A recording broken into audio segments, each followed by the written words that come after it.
Hey, what's up, ladies and gentlemen? Welcome to the Master and Drum Whiskey Room on a special Whiskey Wednesday night. Not only do we have my special guest here, the most, the biggest Blanton's tater on the planet. Ultimate tater of Blantons on the planet. But tonight, we kick off Blendageddon, first round of the Frankenblends. We got some big names in the bracket tonight. We'll go through all that. But first, we want to welcome Dominic to the show. How you been, man? It's been what a year since you've been on? About 2 years actually. Two years. So here we are. We're back, and this time we got a little something new to share with everyone tonight. Yeah, we have a special night. We're gonna have a bunch of giveaways. So yeah, buckle up, and we're also going to be cracking open this bottle right here, where it may look like a typical bottle of Blanton's, but yeah, it's not. So before we get into all that, let me say hi to everybody in the chat. Here we go. Excuse me, guys. Here we go. Wise Guy Stu, he's ready to go. KCD in the house. Mark S, what's going on? Jeffrey Jakovich is here. Joey B.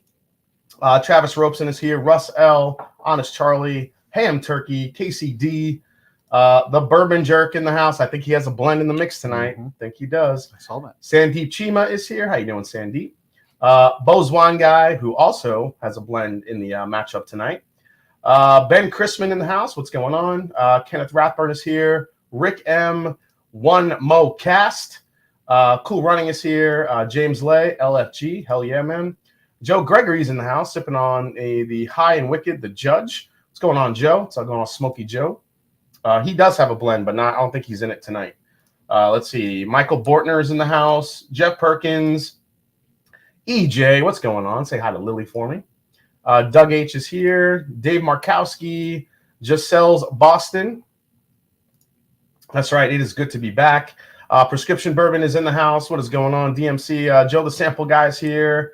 Let's see. Terrence Scott. Whiskey Juice. T. Jared. Cool Running. Afro Jimenez. Mr. Mushnick. Blanton's History. Let's hear it, says Sandy Cheemer. Eric Sawyer, he has horses and butterflies. Oh, he's taking the horses over the butterflies. Yeah, I'd probably agree with that. Big Vic is ready to go. And let's see, who else? Andrew Spurrell. Shauna Marie D is here. How you doing? I don't know why I like to say it like that, Shauna. I'm sorry if that annoys you, but I like it. Juice 8G, and away we go. Let's see. What's the good word, folks? Says Eastwood, 1999, and a bunch more people coming in. All right.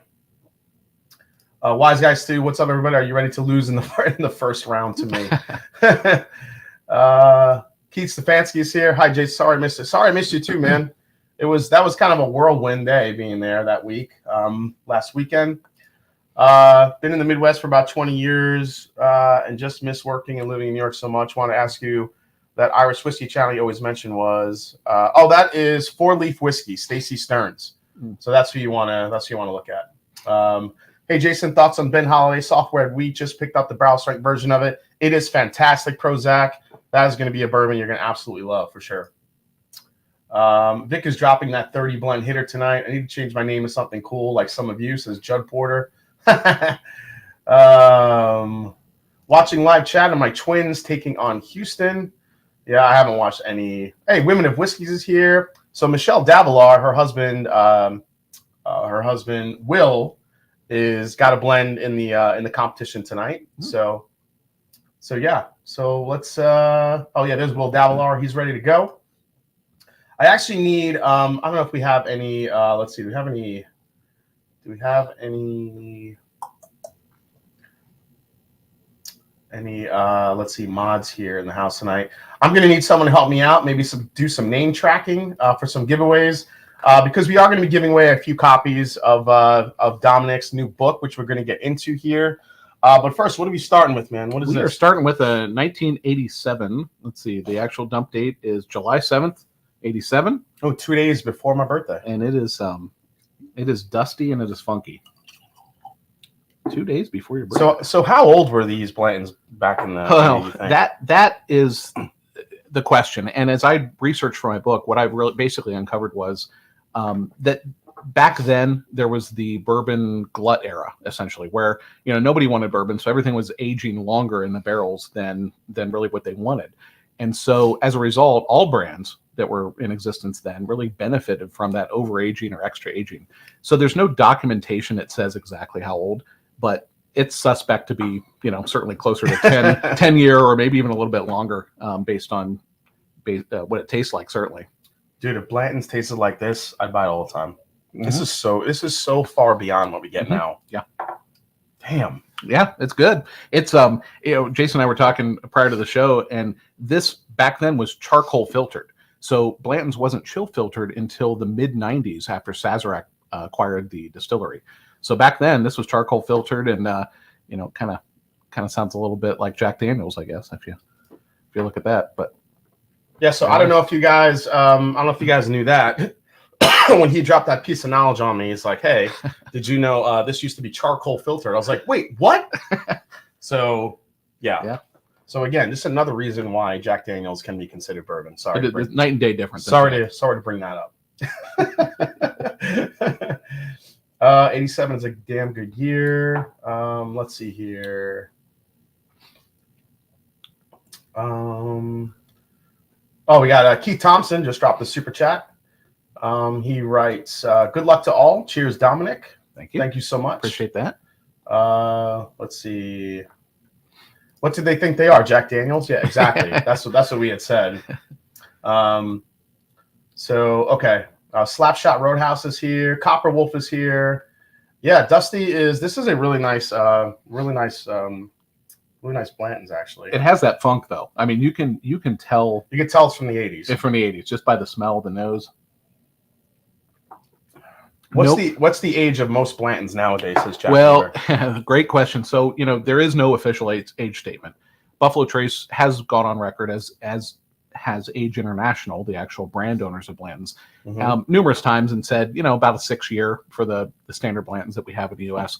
I suspect, and I theorize this in the book, that it's on that lower end. It really is. What is the benefit of them aging at 6 years if they can age at 5 years and it sells just as quickly and it flies off the shelf just as fast?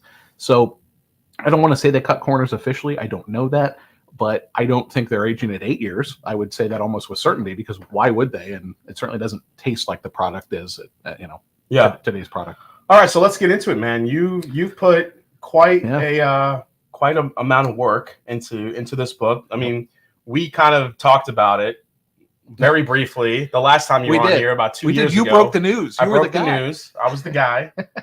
Mr. Jiggs comes in with a $20 super chat. Oh, nice. Again, if there's anybody there that can track the super chats for me, I'd really appreciate it.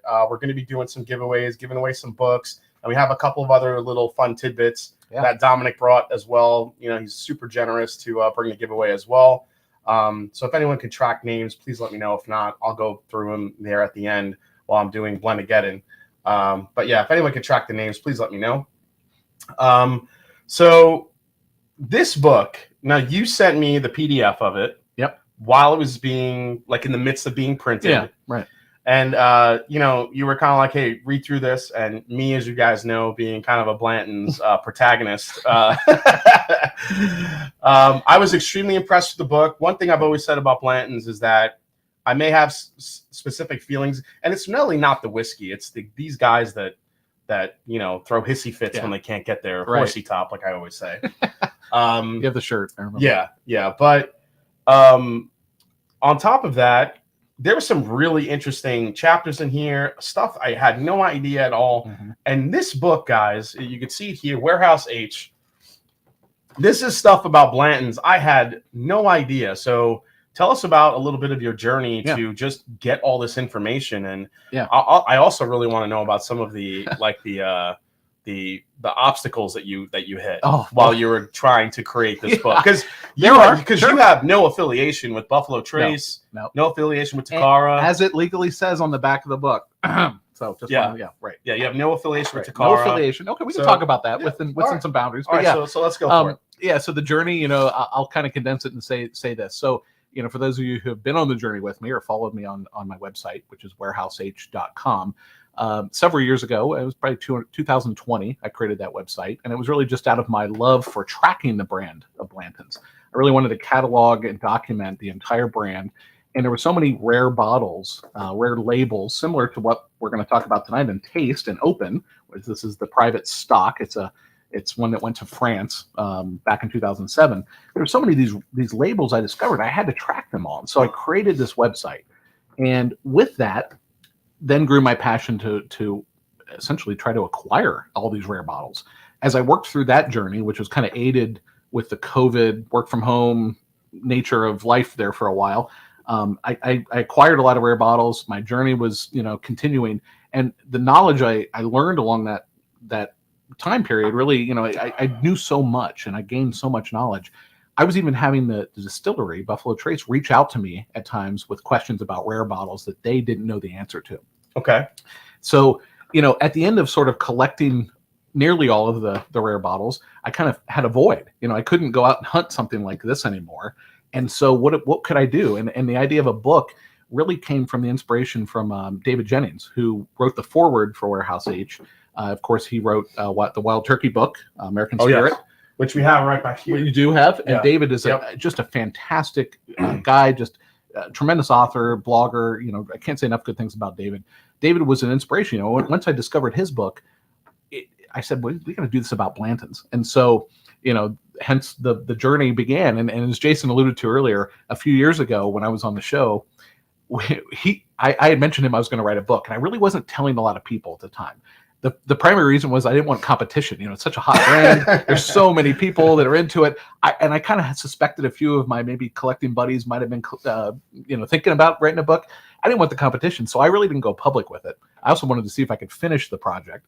So long story short, Jason did mention it on the program. If you go back and look at the Ultimate Tater episode that I was on previously. Yep. And, that was the only public mention of it. Meanwhile, I wrote the book, got it done. The research has been, that was a whole other story, but I can get into that if you want. I mean, you don't have to go crazy. Yeah, no.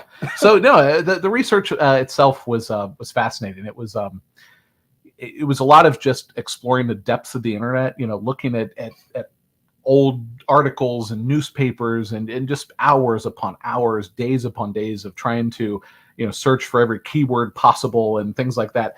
But beyond that, it was connecting. It was connecting with people.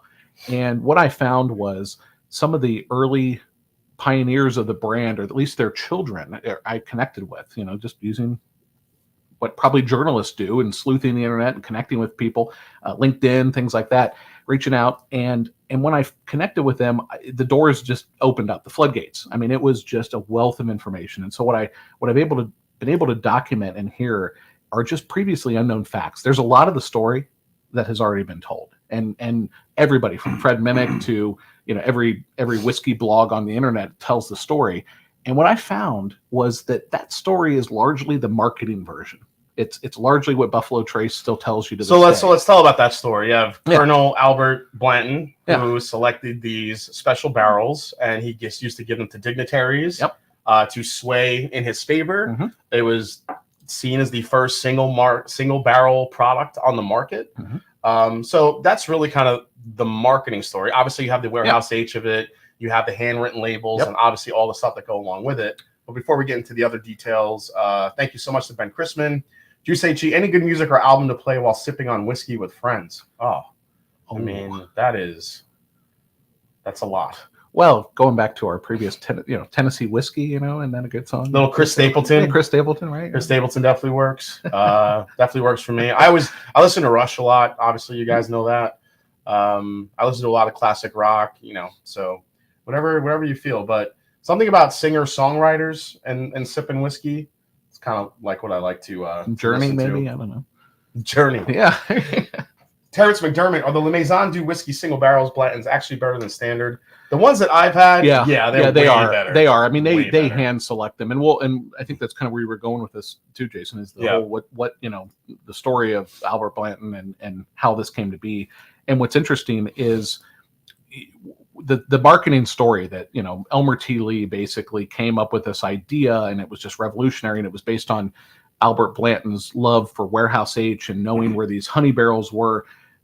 That's all true, but it's also way more than that. And what I mean by that is everybody, the warehouse foreman, every distiller, they all knew where the good barrels were in the warehouses. They all went around and nursed on the barrels and sipped off of them, and they knew where the honey holes were in the warehouse. So essentially, what he brought to light was not really even Albert Blanton's own, it wasn't privy to only Albert Blanton. It wasn't knowledge privy to only him. It was well known. And that doesn't discount the fact that they still took it to market. He was the guy who invented it, but it wasn't only known by. Well, that's interesting. No, I like that because that's some of the story that you'll just never hear, and I feel like that's a lot what's in this book. From what I skimmed through. We'll go through some of the chapters here, guys, because there's facets of Blanton's that it just goes through so many different avenues in its history. That's what I was fascinated with. You got Nancy Fraley here, dude. Master Blender. Nancy Fraley. She's behind. I know the name. Yeah. I'm super excited about your book, Warehouse H. I'm intrigued about the $6,000 bottle blends after having worked with 11 to 16 year stock I used for Joseph Magnus cigar batch. Oh, wow. Cool. Okay. Very neat. Yes. So this is the, we're going to be opening this tonight live here. This is the private stock. It was one of the early La Maison de Whiskey bottles sent to Paris, France. There was 3 barrels of this that were done. Okay. And 3 known barrels. And essentially it's super rare. I mean, the entire thing is handwritten, guys. I'll kind of put it up here. Let that focus in. The entire label is handwritten. I mean, this is as rare as it gets when it comes to a single barrel Blanton's. I can't even believe we're opening this tonight, dude. There's nuts. For my Blantons, like the actual fans of Blantons in the audience that know what this is, you're probably, dumped questioning. On 8/23, 2007. Yep. White oak treatment number 4 char, Warehouse H, Blanton's Distilling Company. Yeah, so that's what it still says that on all the bottles today. Yeah, Blanton's Distilling Company is the trade name that Age International uses essentially to bottle Blanton's. But yes, but it's probably only 600 to 700 bottles were made. Of course, back then wasn't nearly as popular. All sent to France. Yeah. Most were probably consumed at the time, or purchased and consumed over the next few years. So now in today's market, you'll see this on unicorn auctions, if I can say that. Unicorn auctions. I think recently, a couple months ago, $6,000 for this bottle. So we're opening it tonight. Yeah, because I just published a book, so why not? I don't know what's happening, dude. Let's go crazy. Yeah. All right. So here's the book. I do want to go through a little bit of the chapters with you here that I was interested in. You have obviously the story of Albert Bacon Blanton. How the hell did it get here? Out on the streets, center cut. Why this might be the finest bottle of whiskey ever produced. You get into a lot of the filtration, the bottling process. But then you get into a lot of the expressions that expanded outside of the United States and Japan. Yeah. So tell us about some of your findings and your research about some of the Japanese versions of Blanton's and why Takara and what they did with Blanton's was so important to the brand. Yeah, really. So Takara came on the scene. What was previously unreported or undiscussed in other books or other blogs prior to this is that Takara came on the scene because essentially Age International, the holding company, the owners of Blanton's, decided to switch distributors. They were distributing in Japan through Suntory, which big Japanese distribution name, big company, conglomerate, up until the late 1980s. Age International and Suntory had some challenges. And so Age decided to partner with Takara. When that happened, that really kind of formed the relationship and began the whole process that evolved into their eventual ownership of the brand. And so in the early 1990s, Takara acquired a portion of the Age International company and then eventually bought it all out in 1993, 92. Sorry, my dates are a little fuzzy, but 92. So with that, all of a sudden now, the Japanese expansion really took off. They were already launching some brands prior to full ownership. So, for example, the Gold edition, Blanton's Gold, was first launched in July of 1992. So 1992, first Gold edition came out. Red, a Japanese Takara Red, came out in 1990. December, we think, was the first dump date for that. Okay. So those expressions, those expansions were already happening, and they were already happening prior to the full ownership of Takara because the Japanese market wanted bourbon so much. They certainly weren't created for the U.S. market, and that was obvious where they were released and why they were released. Henry Turner says was lucky enough to land 6-bottle base Blanton's vertical, green, red, black, gold, straight from the barrel, and base single barrel. Nice. You need one more though, so everybody forgets. So you need one more. You need the Takara Gold. So the Japanese gold is different than the regular gold or the U.S. and international gold. It has a shiny gold box and it has a maroon dark colored wax. So I hate busting people up for that, but there is one more. If you're a purist like me, you got one more. There's to have, 7 guys. varieties. There's not 6. But hey, close enough. An awesome job, and that's a great vertical. So guys, just so you know, I pinned the link to the book in the chat. It's blantonsbook.com. You could go. The book is what, $29.95. $29.95. You have to get it now before the taters start marking it up. That's right. Yeah, I can't wait to see the resale. I want to see like 2-3 times MSRP. I want lines forming outside my house. No, I appreciate that. And every book, it is available online, Amazon, and so forth. But every book sold through my website will be autographed. So if you buy it through blantonsbook.com, it's all signed. And so before we get more into the book, let's talk a little bit about what we're giving away tonight. So we're going to be giving away 3 books, 3 copies of Dominic's books, all of them signed.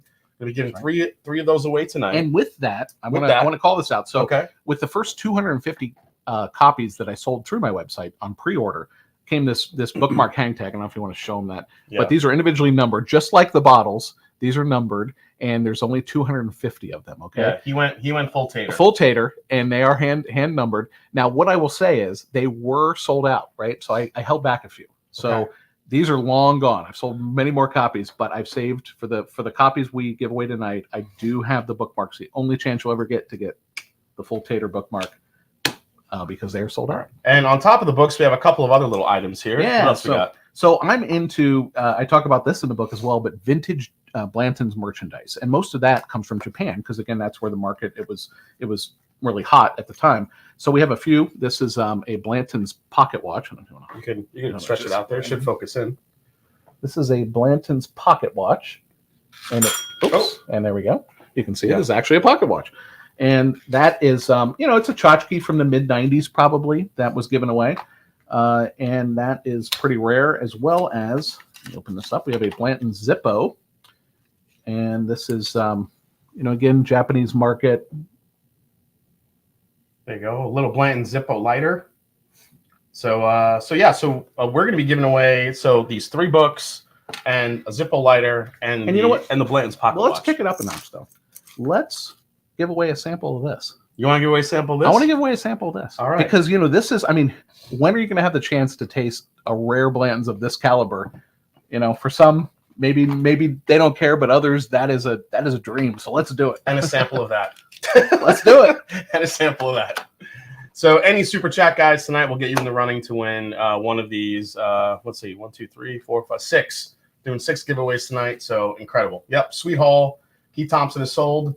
So appreciate that. So awesome. Thank you. See. I found Elmer T. Lee in Maryland for $49 a bottle per month. Okay, I like that. All of the BT traders just told their wives they need to move to Japan now. Hey, yeah, go to Japan, right? So we didn't really get into it. We can go that route if you want, but in the research for the book, as well as my business travels, as well as personal travels, I went to Japan quite a bit, and with that, I found Blanton's in Japan. Japan was a mecca for Blanton's. It was absolutely insane how much Blanton's I found there. So one of the things that I still do today is people will contact me and ask for tips on where to hunt Blanton's if they're going to Japan.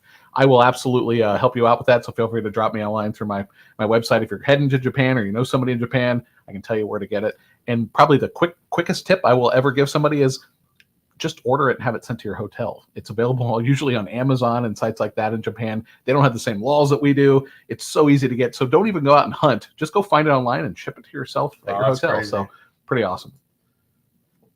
Yeah, any super chat, Vic. Thank you for your big rigged $1.99. Appreciate it, buddy. Mr. Mamuka, thank you for that sample. We deeply appreciate it. I need that horsey pocket watch. Cheers, Dominic.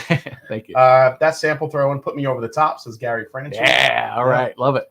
I can't wait to try it. To find in Japan. You just kind of answered this. It's very easy to find in Japan. Yep. You can. It is getting harder. Like people, I've had reports coming back. I was just there a few months ago, and it was still relatively easy to find, but it wasn't. Previously, like pre-COVID, I would go into various stores and find literally stacks, mountains of Blanton stacked up. I've not seen that on the recent trip, but it is still available online. Relatively. So when we were chatting, there is one thing you had mentioned I thought was really interesting, which was the only age-stated Blantons ever. Yes. You want to Yes. So let me see if I can find that page real quick. So we talk about that, right? Blanton's has never had an official age statement, and there is only one documented time that they had an age statement, and that was a 17-year-old Blanton's release that was done in no problem for South Korea. And I'll try to find it here for you. Here it is. So it was probably there it early, is. early 2000s, late. That is the only age-stated Blanton's right there. And what was the age on it? 17-year. So 17-year-old. It actually Blanton's. says 17-year whiskey, and it was spelled without the E. Whiskey without the E, which is interesting. I actually own this box. Do not have the bottle, unfortunately, so I do not know what the bottle looked like. I suspect it was a normal-looking bottle. I don't suspect it was a special label, but that was the first or the only known documented age statement. EJ reminded me that Christmas is coming. There you go. Hey, don't judge me. It's still rigged. How we doing? You kind of bogarting the. Yeah, I'm bogarting okay, this because I like it. I mean, I like it. I'm a little dry over here. You're a little dry. Yeah. Well, are we gonna? We can. We want to do it. Yeah, I'm kind of nervous because I want to get into this bottle. Not only that, but I do want to get into some of the. I don't want to give away the whole book, like as far as some of the findings that you found. I hear you. But I do want to give some preview, like really interesting tidbits you found in your research that maybe you take a little bit of a deep dive into the book. Yeah, and I think I have some questions, like little nuggets, little nuggets. All right, guys. Let's. Yeah. What do you say we open a $6,000 bottle of Blanton's? Here we go. Oh my gosh. You do the honors. It's your bottle. It's crazy. It's your bottle. Like this is the kind of bottle that I would hunt for months, Yeah. pay way too much money for, and then, like every good tater would just look at on the shelf while it collected dust in my house. This is happening. I mean, I already have. So full disclosure, I have one of these on the shelf at home. This is not my. Oh, he's got one already. Yeah, this is not my prized bottle, but okay. All right. So well, open it, dude. It's your bottle. Yeah, all right. go for it. You're a little nervous. Yeah, I mean, he's like his hand is literally shaking. His hand is literally shaking. Oh, man. You can hear the value just evaporating. All right, so there it is. Oh, it's squeaky. Okay. Let's get a little. Oh, there you go, man. I got a little funk to it. I don't know. Let's do a little pour. Here it is. This is the most tatery thing I've ever done. Oh, it's super tater. Listen, I wrote a book about it. Like, how can I not be tater? All right, let me pour you one here. Oh my God, this is stupid, but I'm excited. Okay. You want to cork that back? Yeah, let me cork that. Is there a letter on this? Yes, because it would have been after. For anybody that you want to know, this is an O. It's an O topper. Yeah, well, there's one less of them in the wild now. So there it is, $6,000 bottle. Yeesh. All right, let's dive in, man. Here we go. Well, let me go back here. Just messing with you, Fonzie. Alan says this makes me hate Blantons even more. Oh yeah, totally. Which we got to talk about that. We got to talk about obviously I can take the whole tater joke because I am the ultimate tater, but we should talk about that a little bit. Oh man, this is super fruit forward. Yeah, I was gonna say super sweet.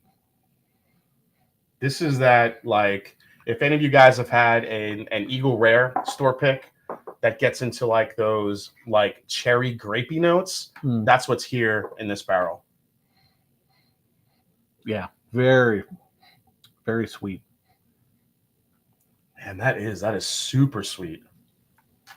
Man, you just dive in. You can even break it down. It's I'm taking a swig.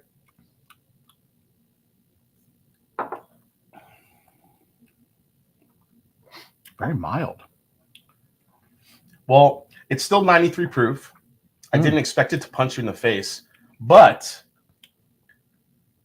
this is a tale of two bourbons here. The nose is extremely sweet, but the palate is very dark. It turns into like a chocolate for me on the palate. Still goes very sweet though. I definitely, very oaky, very dark. And can't pass up a chance to sample that.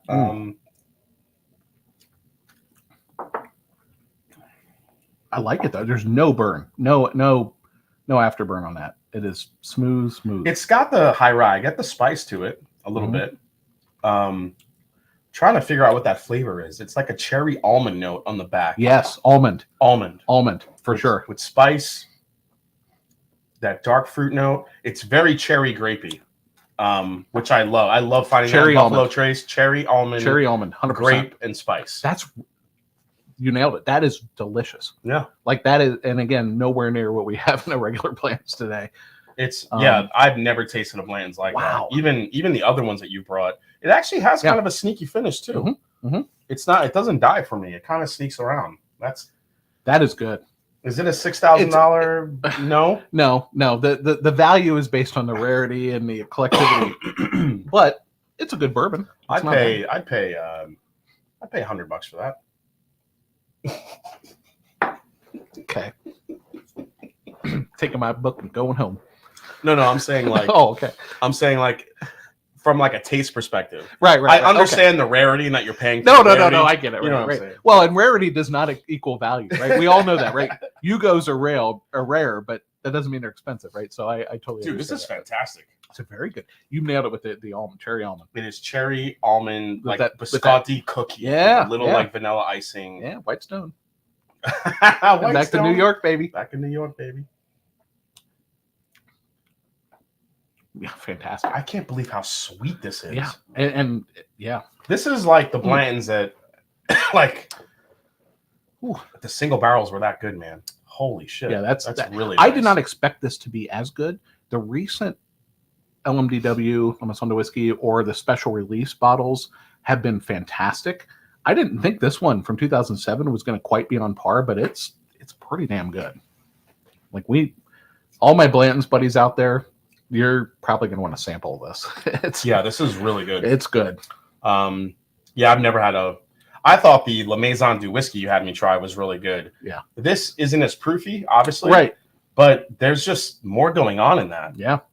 And this was selected by La Maison du whiskey, correct? Correct. Yep. They do work with Buffalo Trace to select the bottles. I wonder, like, I don't know the details. This is what I couldn't uncover in the book, but I don't know if they every year they really have a guy that flies over from France and like tests the barrels, or if basically Buffalo Trace is like, yeah, here's 3 or 4 great ones. You want us to bottle it?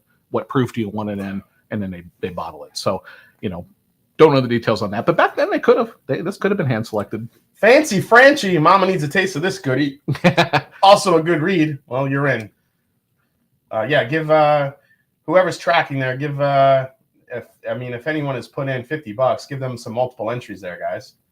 Hot and humid in the summer. Let's see here. Giselle's Bourbon asks, Tom, did you bring Jay a Blanton's t-shirt to wear for future streams? He has you have the horsey. I want my horsey top. I want my horsey top. Yeah. Look, well, let's talk about tater culture. Like, let's talk about that because I embrace that in the book, right? So for those of you who are viewing this right now and kind of chuckling, maybe not, kind of like Jason, right? People are like, whatever, Blanton's. I totally get it. And in fact, I don't even really disagree with you, even though I'm the ultimate tater. All the points around the tater culture, totally valid. What I write about the book, it's very neutral. I talk about the brand and try to give it the historical significance or the respect that it deserves. But I get it, right? It is overhyped. It is overrated for what it is today. And so kind of the tagline I have is, love it or hate it, respect it. And that's what it boils down to. But in the book, I fully embrace the tater culture. I dive into it. And I kind of talk about the pros and cons or the points made by each side in that argument. And I get it. It is overhyped. What I will say is for the people that are new to bourbon, that don't know anything, they want it, and it's a cool bottle, and it is something that it's hyped. And so, I don't really get upset when I hear somebody paid 2 or 3 times MSRP for their first bottle of bourbon. If they only do it one time and they just had to have it, that makes sense to me. I get that. Yeah, you're willing. It's worth what you're willing to pay for it, right? Yeah. But do you pay consistently $200 or $300 or whatever for bottles of No, do not do that for Blanton's. I fully agree with that. So there's a mixed mode. Great question from Nancy Fraley. Isn't Warehouse H a red metal clad warehouse, steam heated during the winter months? It is. What are the humidity and heat conditions throughout the year? Oh, good question. I wish I was privy to that level of detail. I do not know, but yeah, you're absolutely right. It is steam heated. I think it was one of the first heated warehouses. What's interesting is that, and this kind of goes back to you mentioning earlier about some of the little tidbits I uncovered. So one of the little secrets, and I won't go into tons of detail because I want you to read the book, is that not all Blantons is aged fully in warehouse H. So, wait, what? Yeah.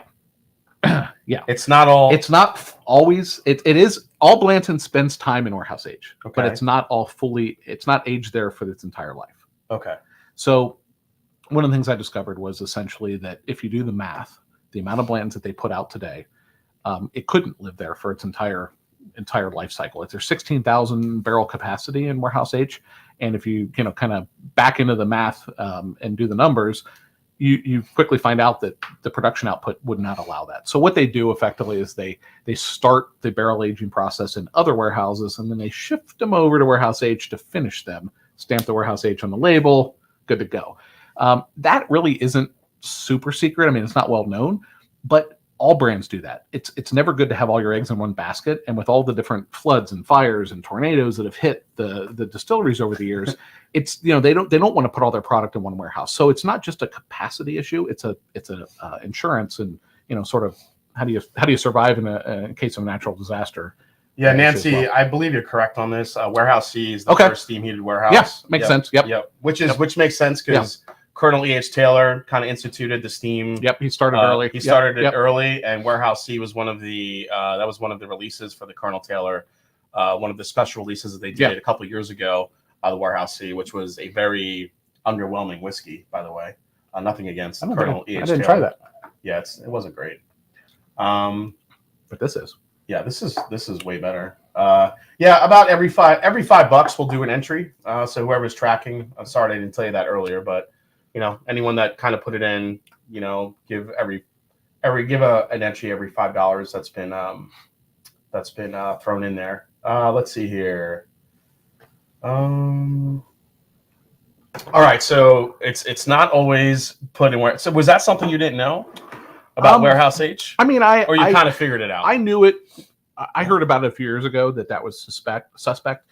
But then what happened was, I got involved with the research. I talked to a few people, a few anonymous. I never knew what it was like to have an anonymous source until I wrote a book. But I have anonymous sources inside, and they can they confirmed the Warehouse H story. But it's even sourced from multiple angles. I found the depths of my research was pretty extensive. I found a Japanese language guidebook for Kentucky whiskey that was published in the early 2000s.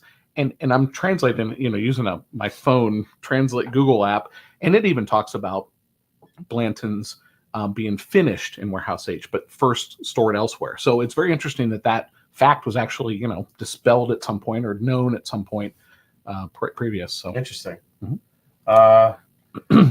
Okay, that says pretty misleading.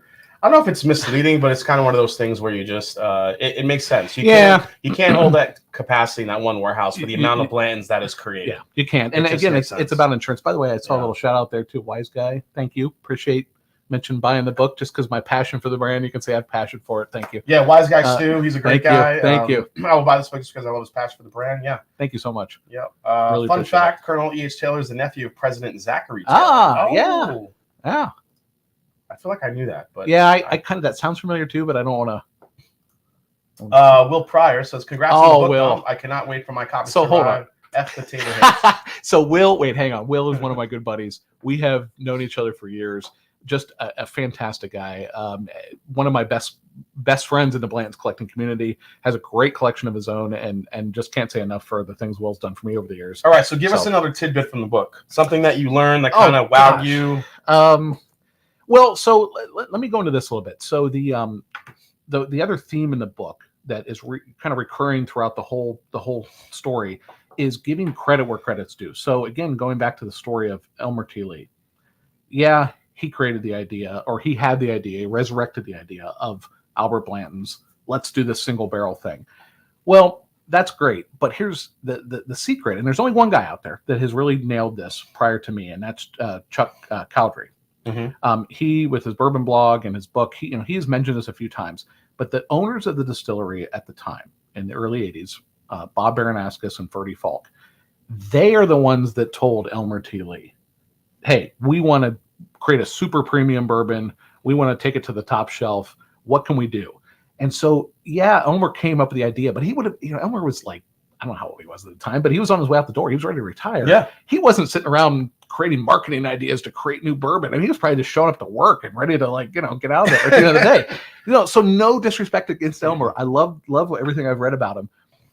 But it wasn't like he was this genius that came up with this concept. He was tasked to come up with it. And so I really write about that in the book, about who Ferdy Falk was, who Bob Aronascus was, because those guys who really just wanted to make money. They were entrepreneurs. They were alcohol industry executives who had been around the block a few times with other companies. They wanted to make money. And so they basically told Elmer, come up with something. And he, fished up the old idea. So, again, not a story that hasn't, it's a story that has been told previously, but I'm retelling it. I'm giving it more detail, and I'm really trying to give the credit due to the folks that did it, because the marketing version of it, it's sexy, but it's just not. It's not all there is. There's a lot more. There's a lot more to it. And those two guys who are both deceased now, they deserve that credit. And again, Chuck Cowdery has been the only one to do that. Bourbon Jerk says, Dominic, don't spoil the ending. Oh yeah, right. No, no, the ending's good. No, I know those are so much more. If warehouse holds 16,000 barrels, we assume 250 gallons when dumped. That's about 220.1 million. 750 million about it. Someone feel free to check my math. Okay, so I do the math in the book. So I can't do the math on the fly there, and I didn't do it by gallons. But if you look at it at 93 proof, so standard 93 proof Blantons, they get about 220, anywhere from 215 to 235 bottles per barrel. Okay. When they water it down and do it at 93 proof. So if you do all that math, you can back into the fact that it clearly doesn't work with the numbers that they're bottling. They're doing 10,000 a day based on a 24-hour bottling. They added a third shift to the bottling hall. I think prior to COVID, or right around the time they released the U.S. versions of the Straight from the Barrel and Gold, they added a third shift, and so there's about 10,000 a day. Buffalo Trace will tell you. I watched. They have a webcam. I don't know if anybody knows this out there, but Buffalo Trace has a webcam in Blanton's bottling hall, and you can find it. You have to Google it. I'm on the website. You can watch the bottle Blanton's 24 hours a day. I watched it off and on for 24 hours to get an actual count of how many bottles they were bottling. That's a to show validate what Freddie Johnson told me on a tour down there when he's like, "Yeah, we bottled 10,000 a day." I'm like, "Well, I got to fact check that." I fact checked it. I got 9,000 based on my math, and I took a few naps. so holy crap! Yeah. Ken says, "I was told there would be no math." Yeah. Well, trust me. Luckily, he does it for you. Yeah. So, it's in the book. I can't remember off the top of my head, but yeah. Umbig says, "I was sent a chatbot when trying to purchase the book." Blantonsbook.com. BLANTONSBOOK. Yeah, the link is up here. Yeah. It takes you should not be deaf. Should not be getting a chat. No chatbots. Hey, what's up? Whiskey Saints here. What's up, Darrell? Blanton's is great to include in fundraisers. One of the few that even non-bourbon people know and call their friends for. That's right. That's very true. Yep. Yeah, that's dedication, dude. You're just sitting there watching. That show would have jumped the shark for me after 5 minutes. It was fascinating. Like I've got my Zoom call for real life work on one screen, and like Blanton's bottling hall on the other, and it's interesting. He says I hit the link. Let's see here. If I hit the link, do we have? Yeah, it takes me to the warehouse. I don't know why it's getting. I mean, there's a let's chat thing on the bottom, but it's not a chat bot. No, Blanton's book. You go to another way to get to it is through my primary website, warehouseh.com. Warehouseh.com is my main website where you can see the catalog of all known Blantons. You can also see my personal collection. From there, you'll see pop-ups and links to the Blanton's book website. Yeah, so Dom has turned his entire basement into basically a Blanton's museum. It's Warehouse H. It's Warehouse H, basically. It's insane. Where he has a lot of these bottles that are on display, some of these really high-end bottles. But yeah, it's pretty impressive, man.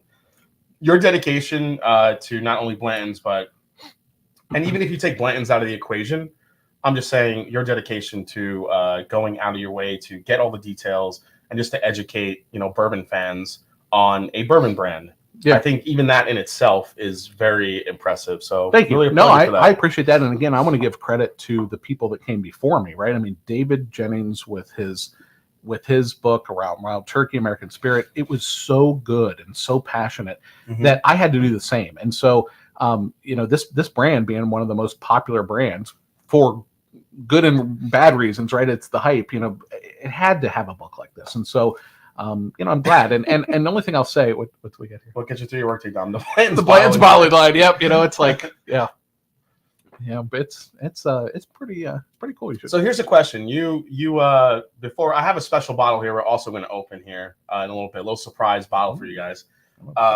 But when did you approach? Yeah, you should definitely have more of that. Did you approach actually Buffalo Trace with? Oh, okay, we're back to that. Yeah. Okay, because I want to know how they responded to the book. Okay, so the advice of my lawyers. No, no. What I will say here is that, kind of simply put, there's a neutrality involved with like Buffalo Trace and with Buffalo Trace doesn't own the brand, right? So for those not familiar with the backstory. Obviously, again, it's owned by Takara, which is a Japanese company. Their American subsidiary is Age International. Age International owns all of the Mash Bill 2 brands at Buffalo Trace. So your Elmer T. Lee, your Blantons, your Hancock's President's Reserve, what else am I missing? There's another Ancient Age, a few more. So those are all owned by Age. If you approach Buffalo Trace and want to talk about those brands in any sort of detail, they're going to tell you to go talk to Age International because they don't own them. They're basically contract distilling them. Now, back in the day, prior to Takara's ownership of Age, prior to 1992, yeah, they owned them. Now they're just contract distilling. So interesting. So that's really something to think about. So Age International is the company, and so me and Buffalo Trace, we're great, right? We have no problems. I talk to their historians all the time. Go down and visit them. Freddie, it's awesome. Age International is just sort of neutral. I'll just kind of leave it at that. They're great company. I obviously love their brand, but they didn't participate in the book, and at the same time, we have good relations. So okay. So it's that was a nice neutral answer for a neutral entity. I like it. Yeah. So I'm a big fan of theirs, and hope to a lot of Switzerland being thrown around here. Oh, super Swiss. So, but no, I love their brands, and they're great. Can you ask which Japanese release is the better one? So, better, of course, is subjective. If you look at just but as far as your favorite Japanese release, what would you think? So there's three. There's three, right? There are three releases if we're going to categorize them. There's the 80 proof, which is the black label. That's equivalent to the green label special reserve blends. The black label is aged 2 years longer, supposedly. Then, of course, there's the red label, which is Takara Red. It's standard cream colored label, but the red box, that is the 93 proof version. And then there's the gold, which is 103 proof. So those are, mine would be the gold. It's the best of the three. It's aged a little bit longer. What was that one? I didn't see. Big Vic is such an idiot. What am I showing her? I think what the fuck is doing. The guy's acting out a horsey dog. Okay. Unequivocally, I can say no, that is not the case. Oh, Big got it. He said to grab 2 books for Christmas gifts. Oh, awesome. Thank you. Awesome. Thank you. That has been one of the most humbling parts of this whole journey as I've written this book. Has not OnlyFans. No, has been the just knowing, like, I've had numerous people I don't know, people that haven't seen me, just randomly buy like 4 books.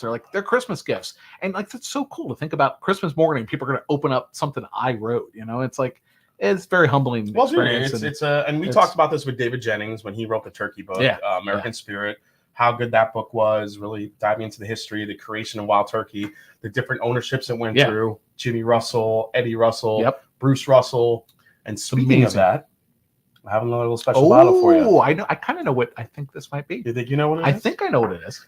So I got this bottle early, and a lot of people have been asking me about it, and we're going to crack it open here tonight. This is Wild Turkey Generations. I hope David's watching. I hope he is. If he's not watching, somebody tell David we're about to crack this open right now.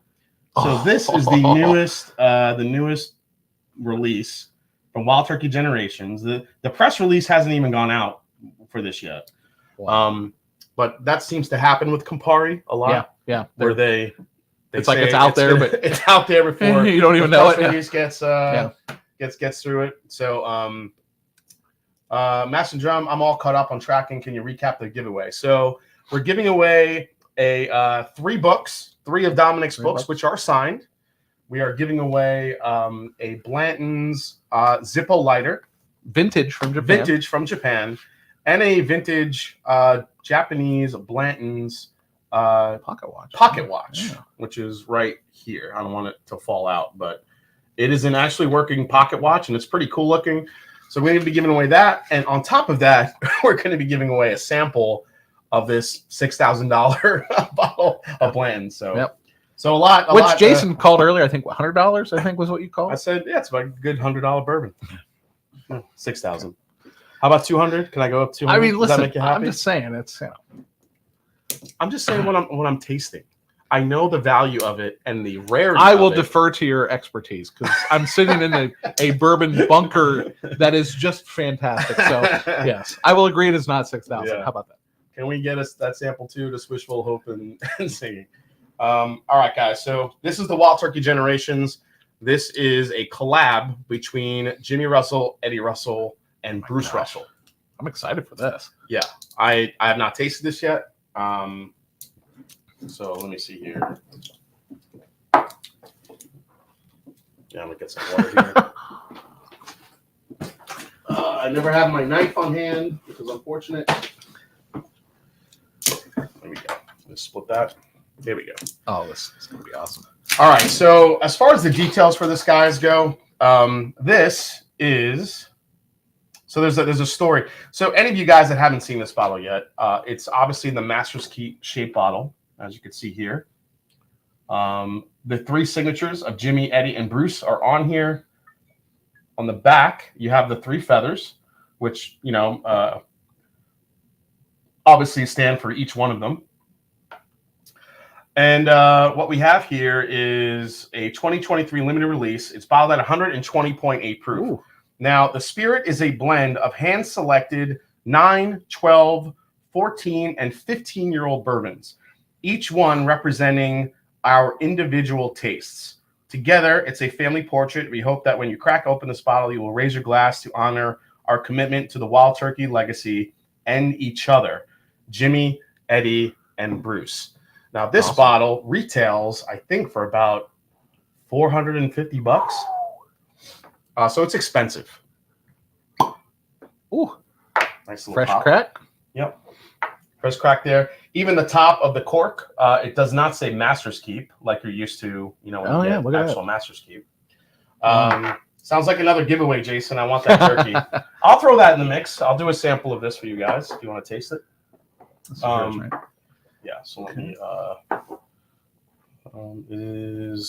That's an empty glass. Is that an empty glass? It's empty enough. Okay. Yeah, I'll pour you some of that on there. Okay. So, like I said, the press release hasn't even gone out on this yet. That's crazy. I really hope David's watching. I hope he is. Thanks, sir. I haven't seen him yet. Nothing to see here, just spreading out my entries, says EJ. look at those emojis. Yeah. I love it. Yeah, we will honor your legacy if we can get your hands on it. Yeah, we're going to add a sample of this for tonight's giveaway, for sure. Oh, wow. Yep, we'll do that. 326 in the chat watching. Does Dominic have any... connections at Blah Chase to get to move the bottling hall? Oh, okay. Yes, I totally know what he's talking about. So the bottling hall cam is literally pointed like half the time at the pallets where they stack it up. You can only see the end of the line. Unfortunately, I don't. Weird. Although I've been down there and I've seen the camera. Next time I go, I may try to just get distract everybody and get up there and adjust it. So, you know, I'll try to hook you up. Does the watch yell at me in funny Japanese accent when you open it to check the time? I will not do my impression, although I'm tempted. Yeah, no. Dominic should definitely say it tastes like $50 whiskey. Yeah, right. Yeah, swell. People buying C923 by the case, don't do it to us, Jason. Well, we'll see how it tastes. First of all, it's strong. First of all, on the nose. Cheers, bud, for sharing bourbon regardless of the cost, says John Farron. Absolutely. Wow. I mean, that's... So Bruce Russell, the last time I was at Wild Turkey, kind of gave me a little bit of rundown on this. This was not an idea from Wild Turkey. This was an idea from Campari. Campari wanted them to collaborate on a bottle because Campari probably knows anything we put your names on, we're going to sell for a shit ton of money. Let's be honest. So that's what they did. They Bruce Russell has very specific taste, what he likes from Wild Turkey, and so does Eddie, and so does Jimmy. So they wanted to kind of take that, combine it, and utilize it in this release. So far, I haven't heard the greatest things about this, but we'll see. It's gobble gobble boom. Ooh, it punches you. So I gotta say, the nose isn't super impressive. The nose to me smells like a standard Russell's pick, maybe. Judd Porter says it looks like they're currently working on the Blanton's line on the camera. Yeah. Okay. Yep. They're 24/7. Yeah. When you say file entries out of Super Chat, says Maury J. Yes.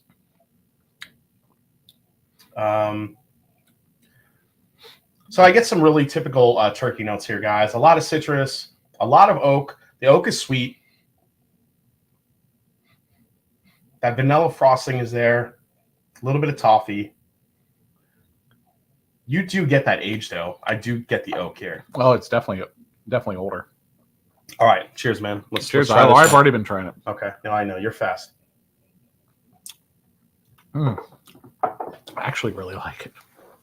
I think it Wild Turkey Dinners is one of an. I'm trying been a huge turkey head for 30 years. Also, so intrigued by that $6,000 Blantons. Well, you're in, Nancy. Wow. My concern with Generations conceptually, a little burn on this stuff, is that Jimmy, Eddie, Bruce all have different tastes. So trying to make them blend and work. This sounds like a stretch. Yeah, I mean that was the idea. Yeah, and it drinks hot. Yeah, it drinks hot. That's spicy. Back of my mouth. Very spicy. I'm not sure if that's really the alcohol. If it's the spice, I think it's a combination of both. I like the way it drinks better than the nose. The nose to me was just, I don't know, ethanol. I don't know. I don't want to say it too strongly, but I didn't like the nose. So second sip in, I love the front of the palate. The mid palate is great, but it loses it for me on the back end, which is kind of disappointing because that's where I feel like turkey flourishes, is on the finish. And this to me it's coming in really hot. It is spicy. Very spicy. Again, the proof on this, guys, is 120.8. Yeah. Yeah, I don't know. I'm not sure how I feel about this. Yeah, I like it. I like it. I mean, it's okay, but I like higher proof. So for me, anything higher when proof. When you finish that, I'm going to give you another turkey product they released this year that I think will take this out. At least first impressions here. No, it's, I'd still, now what's interesting, I know we're not doing a comparison here tonight, but I would drink this any day, not because it's Blanton's, not because I like just the flavor that comes out in this, and like we talked about earlier, this is just spicy hot. Nancy, this is a blend of 9, 12, 14, and 15-year-old barrels from Wild Turkey, and it's 120.8 proof. So that's the stats, if anybody missed it. Yeah, this is missing something for me, and it's a little disappointing right now. I'm hoping it opens up a little bit, get some airtime. But what if we added it to a blend, like Blendageddon? We're not going to blend the blend. Oh, well, I don't know. Why not? What are you doing, Dom? Come on. It's $450. It's like blend. It's $450 bottle. Would you blend this with a typical bottle of Blanton's? Blend Inception, right? You're drunk. I'm not. I'm a Blanton's guy. We're crazy. Let's see. I thought it was much better after letting it open up for a day. Yeah, I need that to happen. I think. I think hopefully it'll mellow a little bit. Right now, it drinks hot, and it's hard for me to pinpoint some flavors out of this because of how spicy and hot it's drinking. There's some really good flavors right in the mid palate, but it's fleeting. It goes away pretty quick. Let me take one more sip here because then we got to get into Blendageddon, dude. Oh yeah. And while we're doing Blendageddon, I'm gonna let the chat just pepper you with questions. All right, pepper, which is maybe one of the tasting notes for this.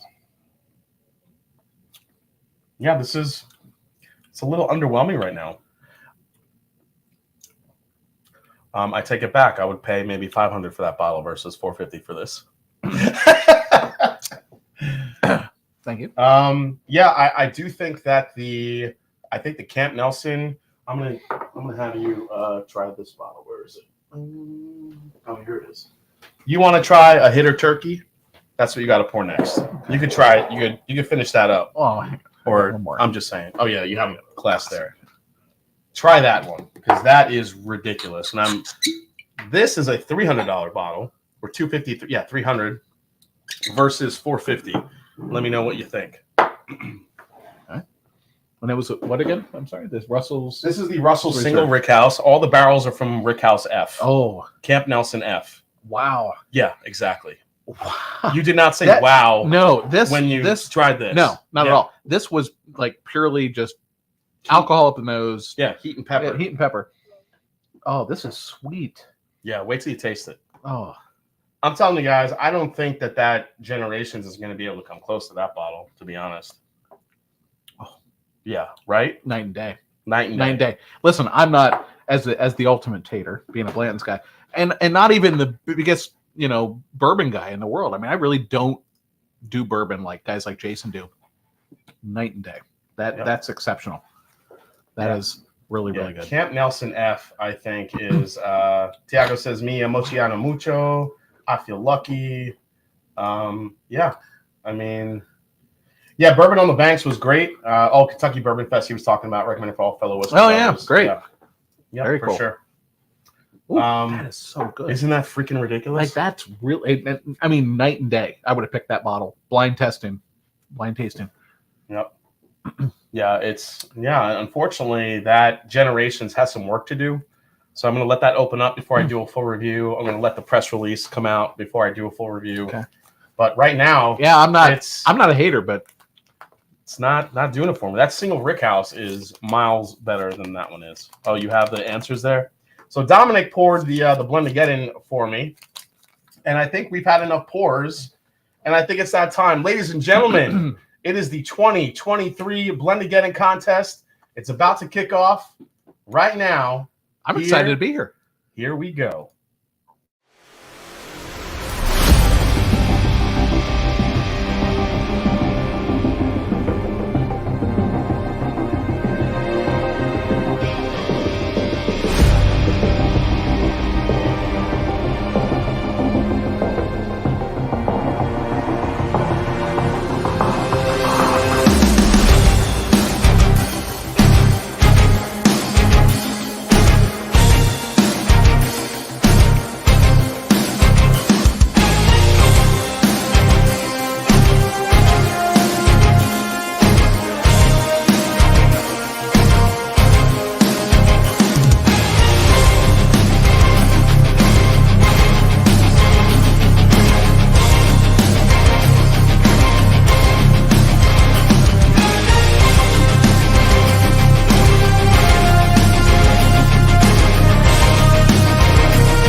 Oh, yeah, and we are back. It is time for Blendageddon round one. This is the Frankenblends. So these are the blends that I told folks you could blend whatever the hell you want as long as it doesn't taste like crap.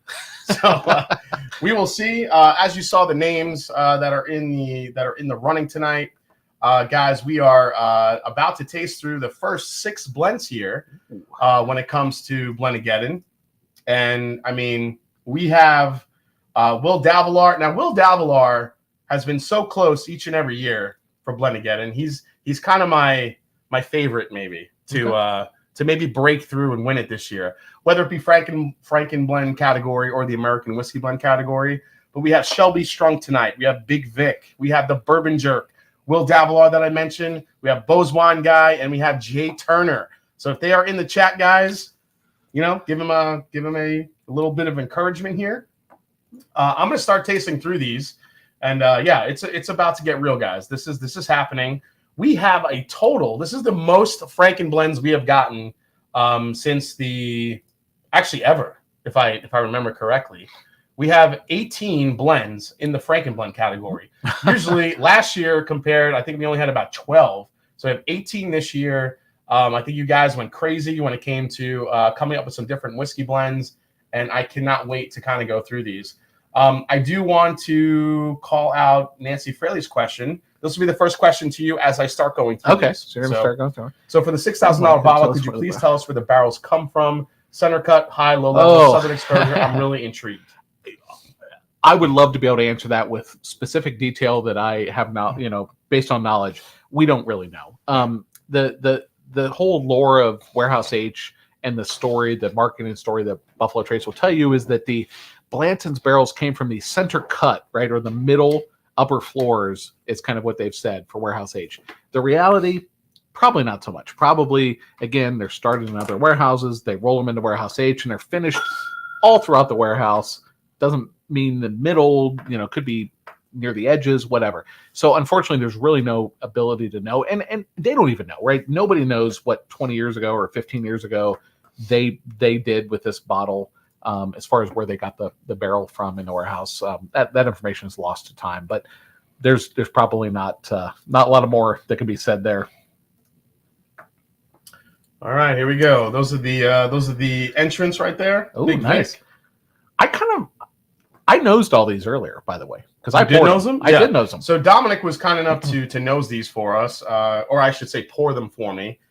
So he poured them all blind. I don't know. He has no idea. Not that I would know what's in each of these blends anyway. And Jason rejected my idea of blending all the blends together for like a master blend. Well, we'll do that at the end. Okay. Once we figure out a winner. Here. Gotcha. So, so you guys, if you want, you can ask me questions, ask Dominic questions as I'm tasting through these. Yeah.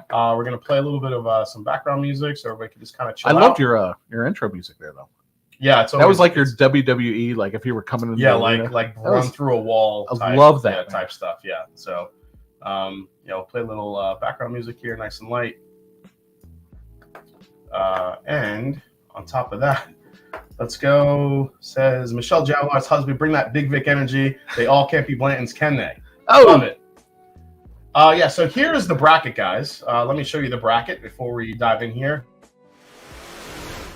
Sorry, that was the intro. I need the bracket photo, which is right here. So here's the full bracket. You have Shelby Strunk, Big Vic, the Bourbon Jerk, Will Davilar, Bo's Wine Guy, and Jay Turner going first. Nice. Next week, we'll have Darren Clary, Hugo Gonzalez, Saucy Shane, Run, DMC, KY, Wise Guy, Stu, and Keith Thompson next week. And then week 3, some hitters here, guys. Eric Sawyer, Smokey Joe, Henry Turner, Joshua Maxwell, Oisin Hayes, and Danny Lopez. The top 2 from each bracket will advance, and then the finals will be the top 6. So those top 6 that advance from the first brackets we will have a crown champion. Now, coming in from week 2 and week 3, we will have some special guest judges. I didn't want to do it tonight because Dominic was going to be here and invite another judge on. So we will have another judge for week 2 and week 3, some secret judges, and obviously for the finals. So that is the full bracket right there. So there you go. Which one he? Wait, what? Which one he? I saw a question up there. What year did I start drinking Blantons? Many thanks for your honest answer. That's cool. I know how that goes in moving stock over the years. Can't wait to see how the first blends go. Big Vic, let's go. Great interview. Awesome guest. Got to run. Have to catch a rewind on Blendageddon. Hell yeah. Nice. Master Jeff for Dom. What topics did you miss or really, really want to have for the book? It's a good question. Oh, it's interesting. You have to cut stuff, I mean, whether it be a picture or words, things like that. I definitely had to cut some things for the book. There was nothing that was super disappointing. I think other than the fact, and you heard me allude to this earlier, that I didn't have maybe as much access or information from Age International Buffalo Trace, that I would have liked. So there's probably more to the story to be told, at least through historical documents, journal entries. One of the things that I will say, and I won't reveal any names here, but I was able to go into the Buffalo Trace archives, and I was able to actually touch Elmer T. Lee's cane. I held Elmer T. Lee's cane, like one that you've seen in pictures and things like that. So I was able to kind of get close to some stuff, but I couldn't photograph it. I couldn't use that in any way. So I don't know if there's anything I really regret that I couldn't publish or put in the book. Is the mic a little bit better, guys? Someone said the mic is poking out. Sometimes the music will make the mic kind of poke out a little bit. But let me know if it's better, John. It's not loud Italians like us? Not loud Italians, okay, gotcha. Let me know if it's a little bit better, John. All right, so first sample here, guys. This is sweet. I'm going to try to guess here. I do think there's some single malt scotch in the blend.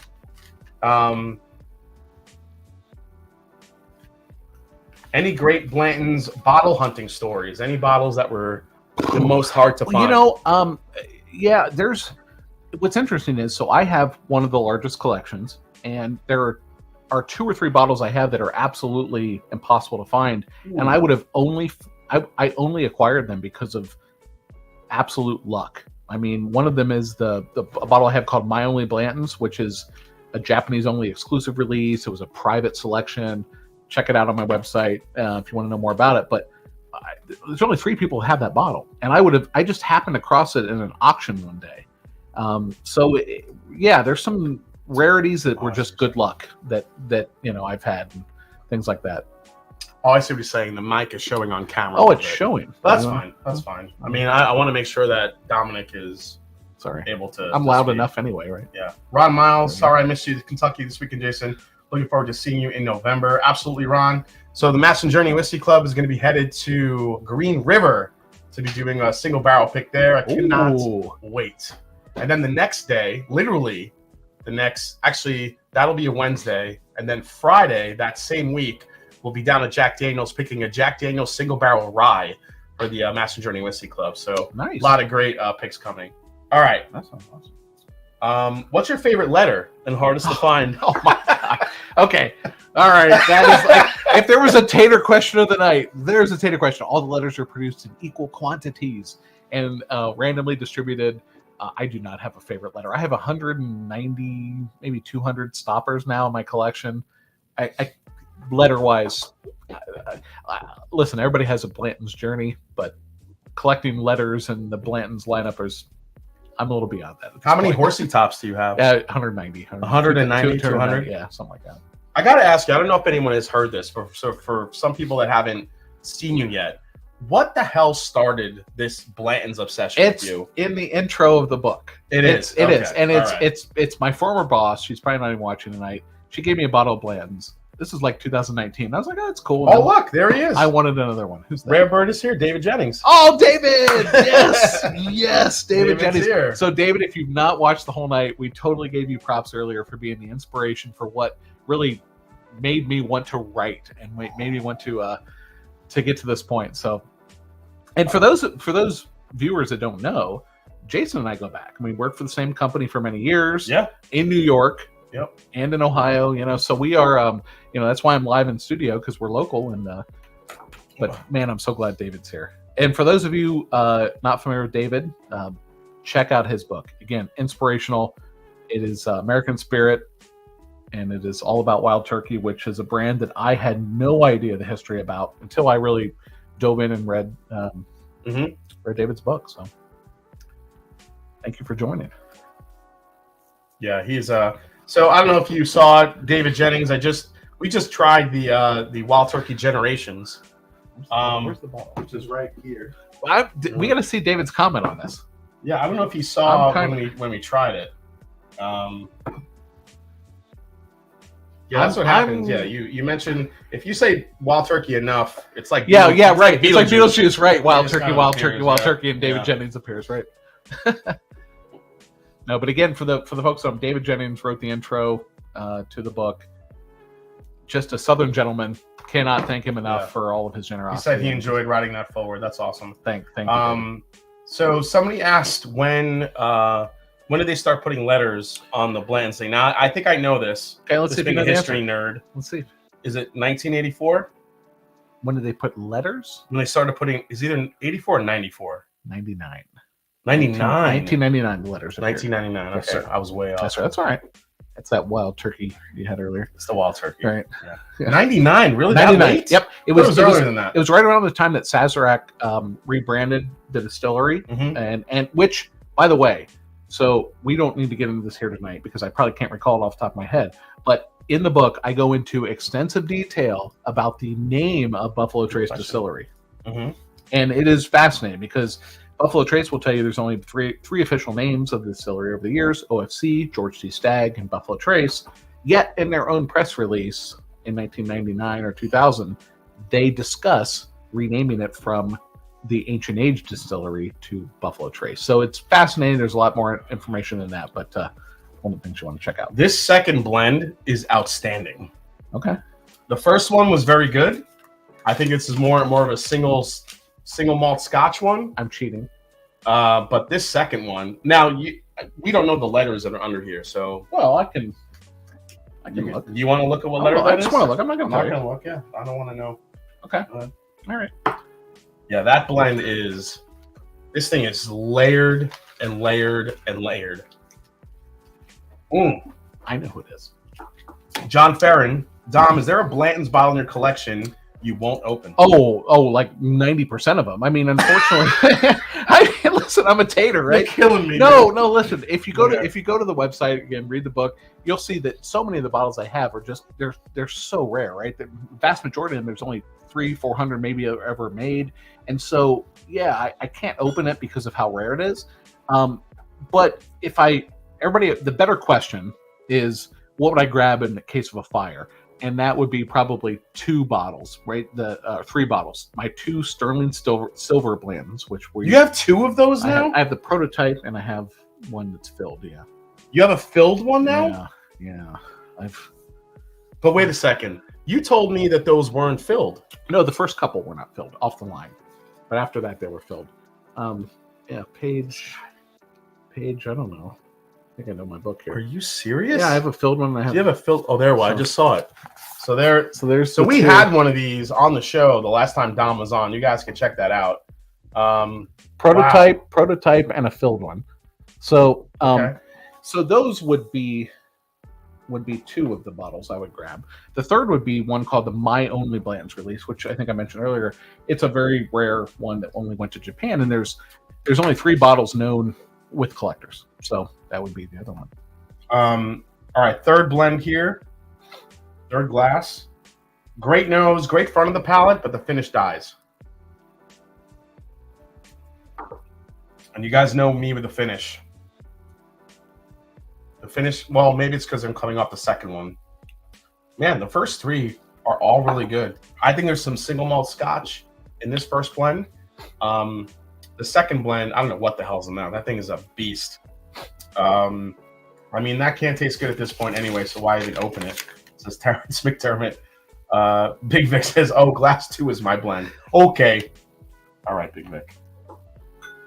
All right. Actually, number 3 has this kind of a sneaky finish here, which I kind of like. You want to see what 3 is? I'm just curious. I'm not giving anybody any hints. I'm just... All right.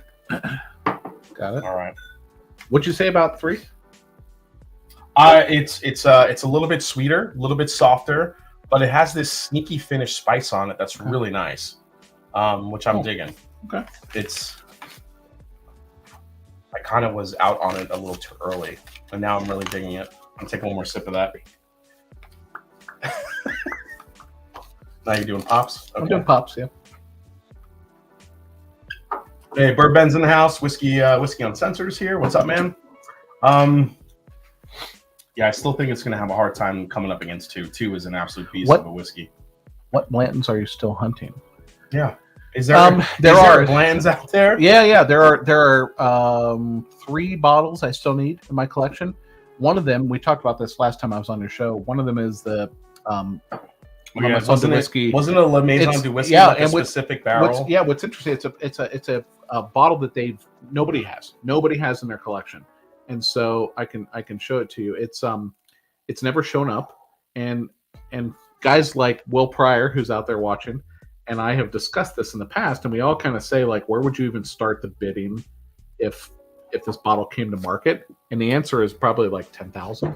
I mean, it's so rare because it's never been seen before. So this picture here, sorry, there you go. It's called Vintage Single Barrel, and it was done in 2012. La Maison de Whiskey in Paris, France. All we have is a picture. And what's interesting is when I wrote the book, of course, to use the picture in the book, I had to have photo rights. So I contacted La Maison de Whiskey, and asked them if I could use the picture, and their owner basically said yes, no problem. I also inquired with him about do you have any information about this bottle? Like, why have we never seen it? Nothing. Just didn't respond to that. Didn't respond to that part of my question. You can use the picture. That was it. And same story. I was in France actually about a year ago this week, and went to the La Maison de Whiskey. No information. They had no history about the bottle. So all we have is a picture. It's official. We believe the bottle exists, but it's the true unicorn of Blends. Jason, can you send you a picture of this collection and show it on the next live stream? Yeah, I can definitely do that. And again, warehouseh.com, and you can scroll down and if you go to warehouseh.com, guys, you could see his whole basement. You see a video. It's insane. Yeah, it's insane. Speaking of that, I do want to get into a couple news stories here. One big one that was announced this week was the Buffalo Trace Antique Collection. Ooh. So Buffalo Trace Antique Collection has been announced, guys. I mean, this is always one of the most highest regarded or the highest anticipated releases for the fall season. So the big story here, excuse me, the big story here is that the Eagle Rare 17 is actually the oldest Eagle Rare 17 in bourbon VTAC history. So let me run through this, guys, with you. Eagle Rare 17 year. Whiskey was distilled in the spring of 2004. Warehouse of CIKM and Q. It's once again bottled at 101 proof, and in tribute to the original Eagle Rare brand launched in 1975. The 17 years indicates the minimum age, but apparently there is a lot older whiskey in that bottle. They say it's the oldest one that they've released. It doesn't say what it is, but it's supposed to be older than 17 years. George T. Stagg Bourbon comes in at 135 proof this year, distilled in 2008, so 15 years and 4 months, which is just about the age that we get George T. Stagg at. Sazerac 18 is, let's see here, this collection, spring of 2005, Asian Warehouses K, L, and M. So that one is ready to go. Then we have Thomas H. Handy, Sazerac Whiskey. This one is aged a little over 6 years. And let's see here. It says that the flavor profile includes an aroma of orange zest and lemon oil, caramel, hints of pine, kind of what you would expect from a good rye whiskey. And then we have the William LaRue Weller Bourbon. This is probably one of the most coveted in the collection, aside from George T. Stagg. The William LaRue Weller registers in at 133.6 proof. Wow. Surpassing last year's proof of 124.7. Big time. Candy notes of dark brown sugar, vanilla bean are found in the nose, followed by warm and full palate with stewed cherry, brown sugar, and a robust, dense finish with the baking spices and a hint of maple syrup. So, yeah, guys, it has been announced. There it is. Buffalo Trace Antique Collection. That sounds great. It's ready to go. Let me go to the comments here. And not a horse in sight. If I keep sweet talking the lady at Winn-Dixie, I may be able to get one of these. That ER 17 is a 19 year for 2023. Ooh, so there you go. KCD wants an Amburana Bretac, and he's not going to get it, so he's out. All right. Yeah, no Amburana, please. All right, so blend number 4. Somebody put some smoky Isla whiskey in here. Okay. There's some smoke. There's some smokiness. Yeah, smell it. You sure they didn't? There's some smoke. Oh yeah, yeah. I think they maybe just use that smoke like drops. You know. There's some. Oh, you think it's like the? It's like the. Calling this episode of M&D Loaded Taters. There you go. Oh. What we got on the bottom of that one? Yeah, you can't wait not to find it. I'm with you, Ben. It's just gonna be. Oh shit, that's good. What? What hit you? What number? It just hit me. Give me your letter. Oh yeah, here you have to look at it because I don't know. Okay. Yeah. Wow, these are all tough because they're all so different. These Frankenblends so far. This is kind of the toughest part of the Frankenblend category. All these blends have completely different types of whiskeys in them, but it's really what it has integrated the best and gives you the best type of the palate. Yeah, Bo's Wine Guy. That's right. I'm gonna have to play it when you hear anything from Buffalo Trace. This is what you hear. Never gonna get it, never gonna get it, never gonna get it, never gonna get it. That's just what happens. Anything from Buffalo Trace. Yep. Yep. But then when you do find something from Buffalo Trace, you feel like this.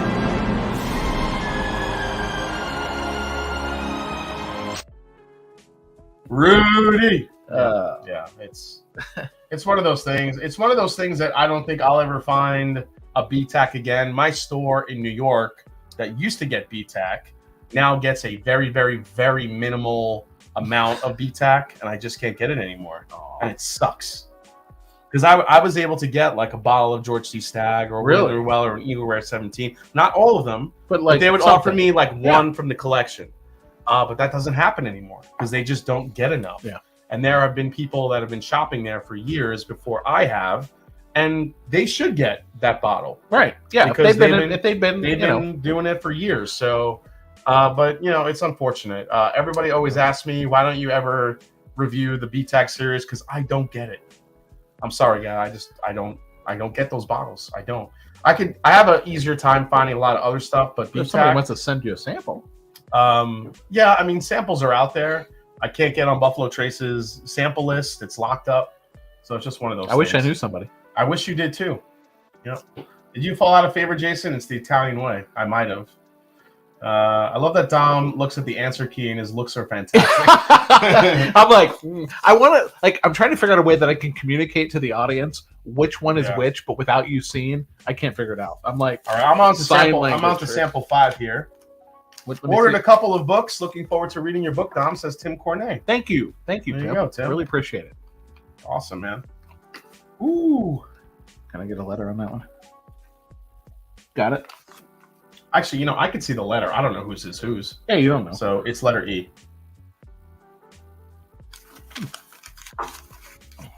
This one, based on the name, I don't like the name. You don't like the name? I don't like the name. Okay. I won't tell you anything other than that, but I don't like the name. I have a very strong opinion of this name. It's a very nice blend. And I apologize to the person who I'll tell you that. It's a very nice blend.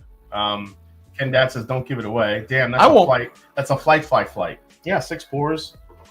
We've had some old Blantons tonight. We've had some good whiskey tonight. 87s. We've had $6,000 bottles. We had the Generations. Dude, try that bottle. Which one? Grab the 4 Roses. Oh, what do we got here? So, guys, I was able to grab one of my most coveted bottles each and every year. The 4 Roses 2023 LE 135th year anniversary edition. Look at that beautiful bottle. So I'm gonna let you pour that, Tom. Once you give that a go. Just a little nip. Little nip. When I hear Jason say it's one of his coveted bottles, I'm not gonna. Dom, what did you say when you came here? It's fun coming here because of why? I don't know. Damn. I don't know. Because all the bottles are open. Oh yeah, all the bottles are open, right? At my house, it's a Blanton's museum, and so you walk in and there's the standard lineup of like 6 or 7 Blanton's bottles open. Outside of that, I mean, here it's anything you want to try that you want to try is here. Mr. J says, just browse Dominic's pics of his collection, just incredible. Now I know who always outbids me. Just saying. There are times.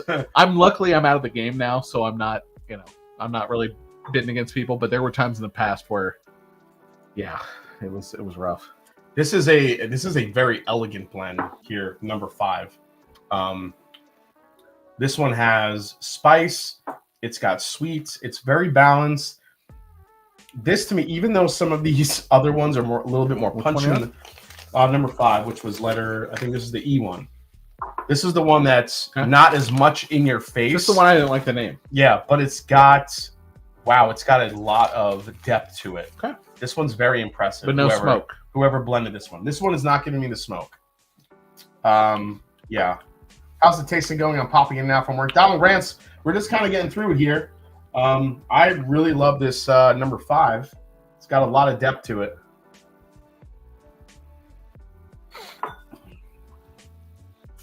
It is sweet. It is spicy.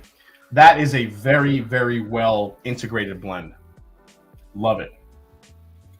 So, Dominic, I saw somebody had asked before. Do you drink any other bourbons besides Blaine's? No, so I do. Right? I drink anything you put in front of me. I've said that. Actually, say that in the book. Right? Alcohol is good.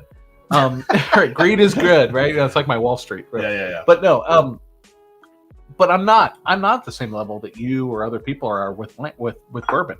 I'm a collector of Blantons who really enjoys the Blanton's history and the background of sort of what it did for bourbon and why we're enjoying all these bourbons today.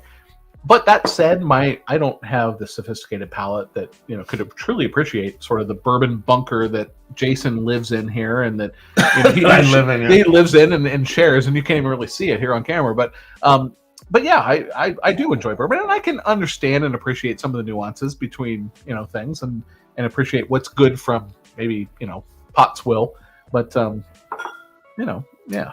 All right, let's go through some other news stories here, guys, because I did pull up some other like fun news stories. We always go through these each and every week, so I do want to tackle a couple of these new releases coming out, including it looks like Yellowstone. Ooh, nope, that's not it. Where's Yellowstone? Here it is. Yellowstone is releasing a toasted bourbon variant because there's not enough toasted bourbons out on the market, guys. So here's another one from Yellowstone at 100 proof. This one is, let's see here. They're trying to keep things fresh and exciting, according to the press release. Let's see. My experience helping craft what stave flavors to use and what percentage to get the right flavor profile for Yellowstone Yellowstone toasted. From let's see here. What else does it say? The bourbon was aged for 4 years and bottled at 100 proof. Man, that's not long enough. Yellowstone Toasted hosts a $50 per 750 milliliter bottle. Okay, well, if you guys like more toasted stuff, I guess you could try the Yellowstone one. But for 4 years, I feel like, come on, Yellowstone, you're better than that. Make it a little older. By the way, did you watch Yellowstone? Yeah, I did, but I got bored with it this season. Yeah, yep. Jump the shark off the rails. Yep. Same thing. No more. 100%. As much as I love Beth Dutton, she was the best. I know, but enough is enough with her. Yeah, right. It's like hitting women in the face with like a bottle of beer. Right. I was just like, I'm over it. Like, all right, like I get it, but yeah. Well do something different. Well said. Okay, let's go to another news story here as we go through some of these. Interesting release here from, well, let me show this. It looks like Old Forester has released their batch 2 of their King Ranch. Now, again, Old Forester has, we released this last year. This is the mesquite wood that King Ranch has released in kind of combination with the King Ranch. You guys have seen the King Ranch monogram on Ford trucks. Yeah. So, again, this is a mesquite finished or mesquite smoked. I didn't actually think it was too bad. I actually thought it was interesting. I liked it way better than the Long Branch that used the mesquite wood with Wild Turkey. So they have their second release of this. Tin Cup is again releasing their 14-year variant from out of Tin Cup. It's a 14-year NGP sourced whiskey. It's a lower proof. However, we saw this last year. I never got my hands on one of these. I'm actually heading out to Colorado next week, and I'm going to try to hunt one of these down because I am looking forward to trying this Tin Cup 14-year. Do you keep the cups after you're done? I haven't seen this bottle, so I don't even know if it has a little. Yeah, I've got some cups at home. It might have the little tin cup. It's like Blanton's, man. You keep the cup. Yeah, you keep the cups. So yeah. Get Strunk says, thanks for all you entertaining Whiskey 2 fans. Now pick mine to go through hands down. We'll see. Yeah, Tin Cup will be fire. Tin Cup 14-year. So we have some of that coming through here, guys. Let me get to the next story here. We talked about the antique collection. Oh, this one. Widow Jane. Oh. This is a bourbon that I think I'm going to hunt down this year, guys. And it's from Widow Jane. And we're talking about let's see here. Did it come through? Oh, I don't think it loaded up here. But I'll just talk about it here, guys. Widow Jane, The Vaults, exploration of aging time and the unique oak choices that they did. This is a 15-year bourbon from Widow Jane from The Vaults. It's a 2023 release. This is a 99 proof expression, non-chill filtered, blended with limestone mineral water from this storied Rosendale Mines in New York, which is coincidentally where the Widow Jane brand gets its namesake.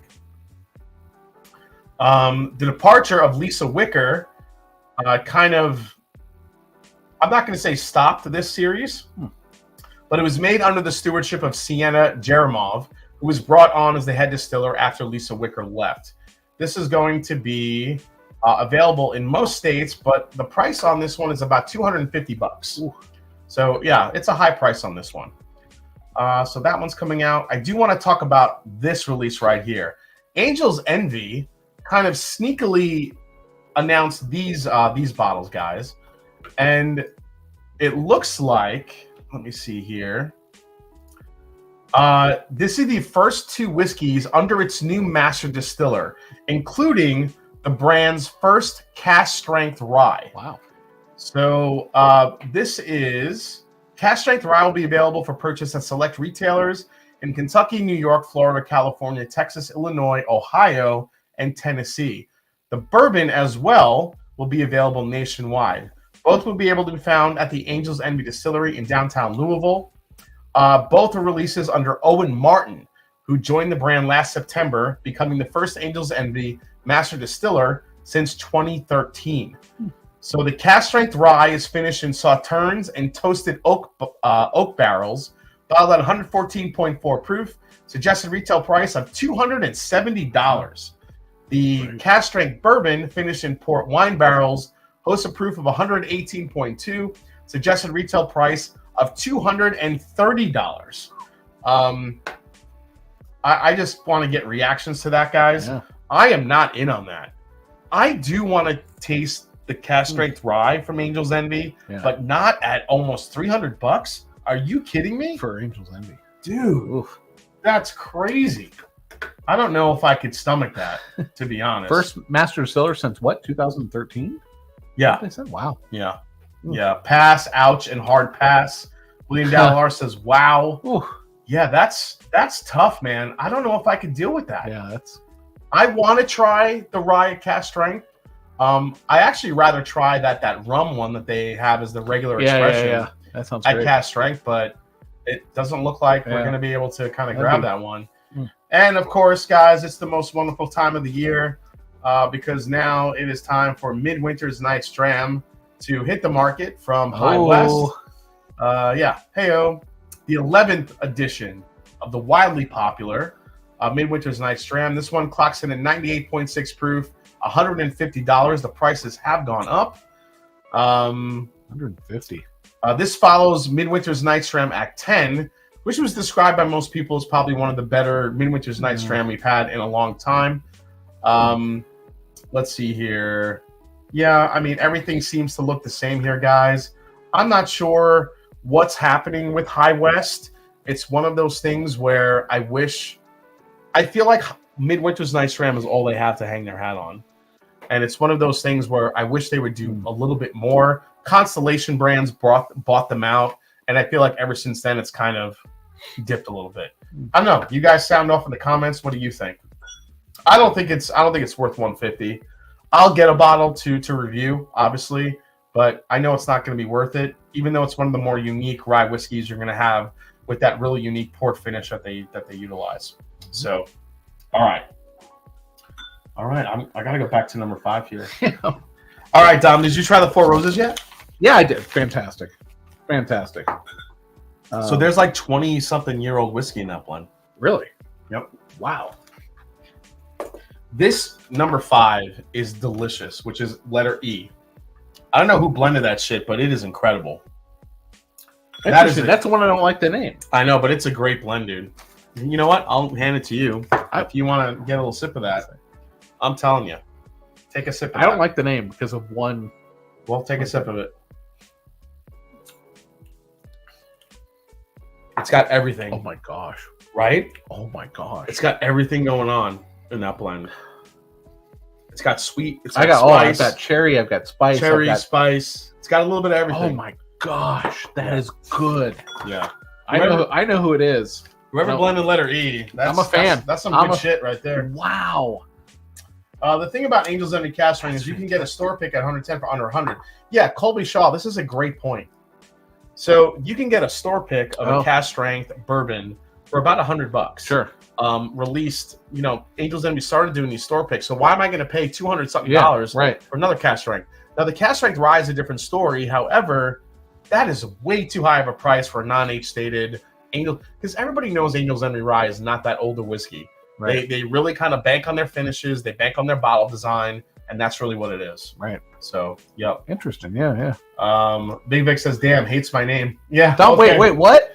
Yeah. Dom hates my name. Wait, I don't know, Big Vic. Big Vic energy.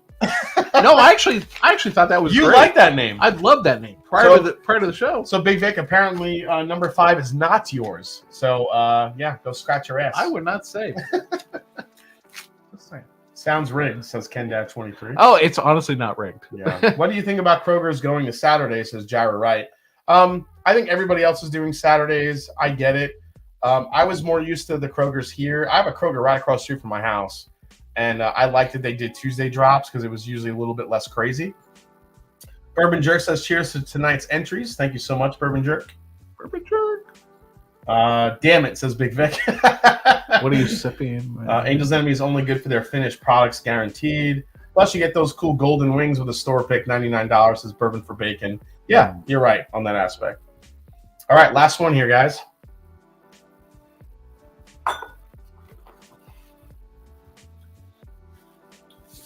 That one is good. Can I get a letter on that? Yeah, that's actually letter A. Okay. It's solid.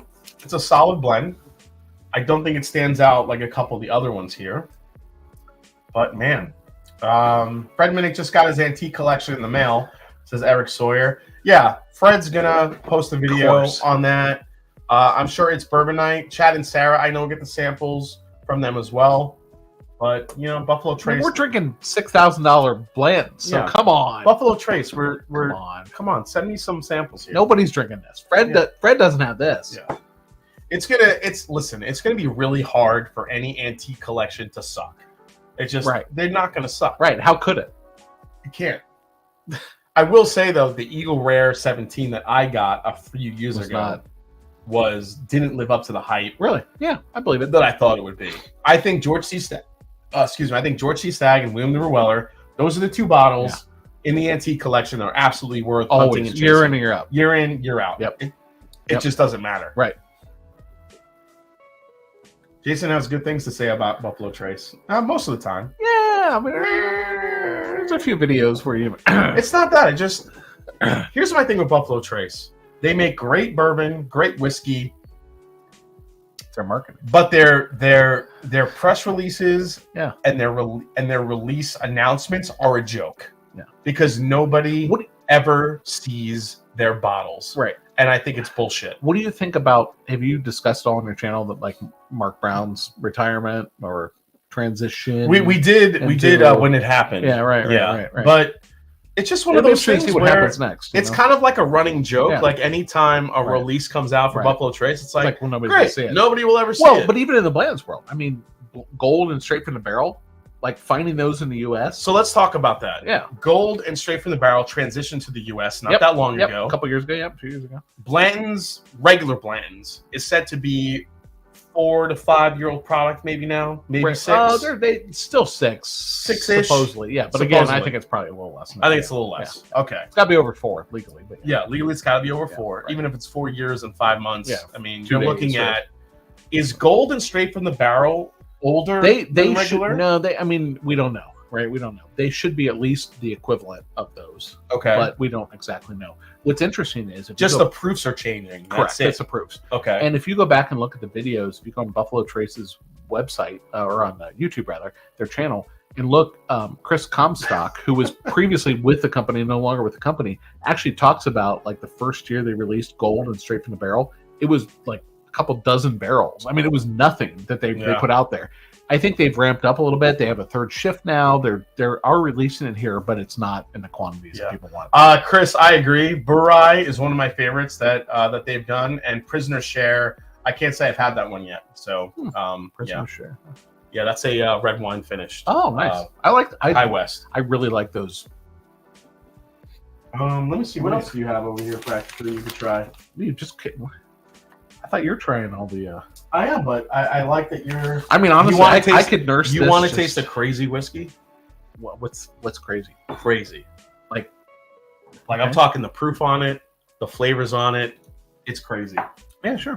You guys are not going to be surprised of the whiskey I'm pulling out here for Dom. Oh, what do we got? It's the 13th Colony Double Oaked Bourbon. This is batch 1. What? I do have batch 2 that we're going to be reviewing soon. Actually, I think this Friday you'll see a review of batch 2 versus batch 1. But don't even look at the stats of this one. I just want you to try it. Don't look how dark it is. Look at it. It looks like coffee. You know, Jason from New York, because he said coffee. Coffee. Check it out. Oh my gosh. That is dark. There's a huge difference between the older Blantons and the newer Blantons. Oh yeah. Dusty Dan is an avid collector of some Dusty bourbons. He's amazing. Show him the 87. Where's our 87? Oh, it's right here. This one. Dusty Dan, we were sipping on an 87 earlier tonight. I mean, it's just ridiculous. Yeah, how good that is. Yeah, it's crazy. A couple days before Jason's birthday. Yep. Not his first birthday, I would add. Not my first birthday. What is that, 87? 87. That was 2 days before my 10th birthday. Yeah, you think about that. Well, and I'm right around the same age, right? Yeah. You think about, isn't that crazy when you look at these Dusties and you have something like that and you think, I was like a little teeny kid when that was bottled. Yeah, that 13th Colony needs a horse topper, just saying. Okay, hang on. I haven't sipped this yet. This is still hit my nose. 13th Colony's a horse topper. Ashton Cash just became a new brother. When is your birthday? Says James Lay. July 9th, 1977. I'm September 9th. 46 years old. Holy shit. Good. It's not blowing me away. That's not blowing you away? No, I mean, it's good. That is a 9-year-old double oaked bourbon from 13th Colony out of Georgia. It's good. Yeah? Yeah. Not really blowing you away? No, I mean, it's really good. People go ape shit for that bourbon. Really? Yeah. I liked the Wild Turkey. What was the one? The Russell Reserve. That single rick house? Yeah. That thing is ridiculous. I don't know if David's still on, but that Russell's Reserve single rick house. Don't get me wrong. I'm not hating on this. This is delicious. That is something I wanted to give you. That's different. Super. I mean, it hits your tongue and goes all the way. I mean, Ashton Cass's first time, long time. Thank you so much, man. Thank you for coming in. The father says my sister's July 9th. There you go. This is extremely oaky. Beautiful. I know this blend. I want you to try this blend actually. Whew. I know I'm giving you a lot, but I know we got to split. This is letter D. We'll figure out what's going on. Letter D. What? Try that. You like letter D? Letter D is really good.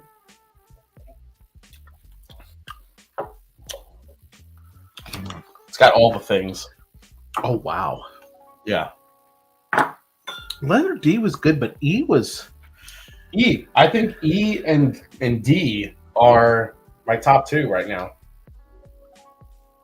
Okay. 13 Colony says not Tato worthy. Hope Dom has Z-Biotics. Is the Warehouse H book? Oh, Bourbon Lens is in the house. Yeah. What's up, Bourbon Lens? Yeah. The link is on the top of the it's linked in the top of the chat, Bourbon Lens. So it is ready to go. There it is. We are also giving away 3 books tonight. 3 books. Every super chat.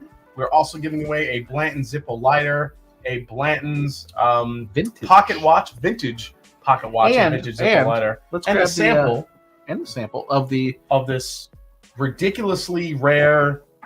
We opened this. Yeah, we opened it. It's a $6,000 bottle of Blanton's. Like, you go on. Go online. That is. All right. Here we go. 5th Quarter Tailgate has kind of dropped it in there.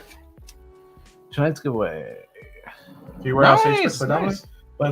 So everybody, because I got to tater it up here tonight. Everybody who does win the book tonight gets a official Warehouse H bookmark, which is hand numbered. These are sold out.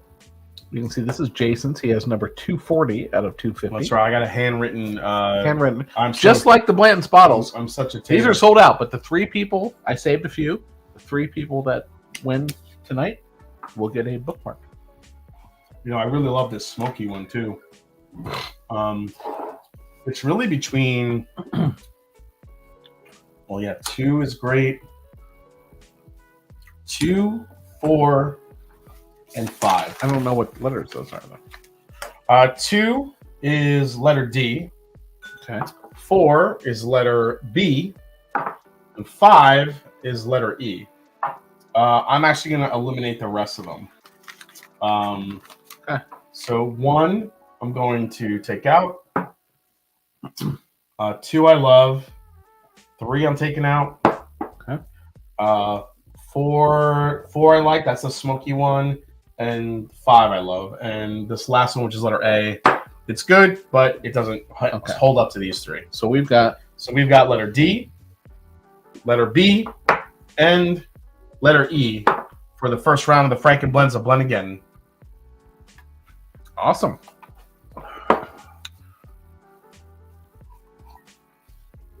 When do we reveal? So only 2 make it to the next Only round. 2? Okay. So I have to eliminate one of these, All right, which is going to be tough. Can't wait to watch a 13 column review, possible bourbon of the year. Bourbon and Balls, I have not tasted batch 2 yet. So I'm actually filming that video tomorrow. So that will post Friday. I'm dropping the video for the latest Booker's batch tomorrow, and then the 13th colony will be Friday. So there you go. Nice. What's up, BT? Brian Tracy in the house. 13th colony, 15th anniversary better than DO. Be ready. Oh shit. That's some words right there. Is that a Blanton's water cup? No, it's not. Not here, but at my house I may have. You have a Blanton's water cup? cup? Blanton's everything. You sure do. I'd have Blanton's toilet if they made them. Oh my god. E is ridiculous. E is definitely making it through. E is so good. That's the one. I hate the name. I hate the name because but you love it. But you love the whiskey. I love the whiskey. Hate the name, love the whiskey. So it's between D and B here.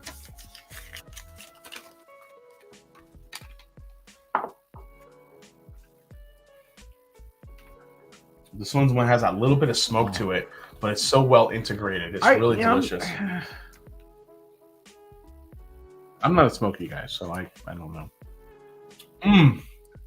But D is just an absolute beast. I think I have to go with D and E. The smoky one is good, but it doesn't have the layers of flavor that both D and E have. So I think I'm going to go D and E. D are going to move on to the next round. D and E. Would you like to reveal the... I want to see it. Okay. All right. The new Booker's is fantastic, says Clint Nolan. You know, just no spoilers. It is pretty fantastic. So it's the Mighty Fine Batch. I do dig it. Yeah, short and sweet, Terrence McDermott. The Mighty Fine Batch, I think, is one of the better Booker's batches that you'll find. It's pretty layered. It's got some really good flavors to it.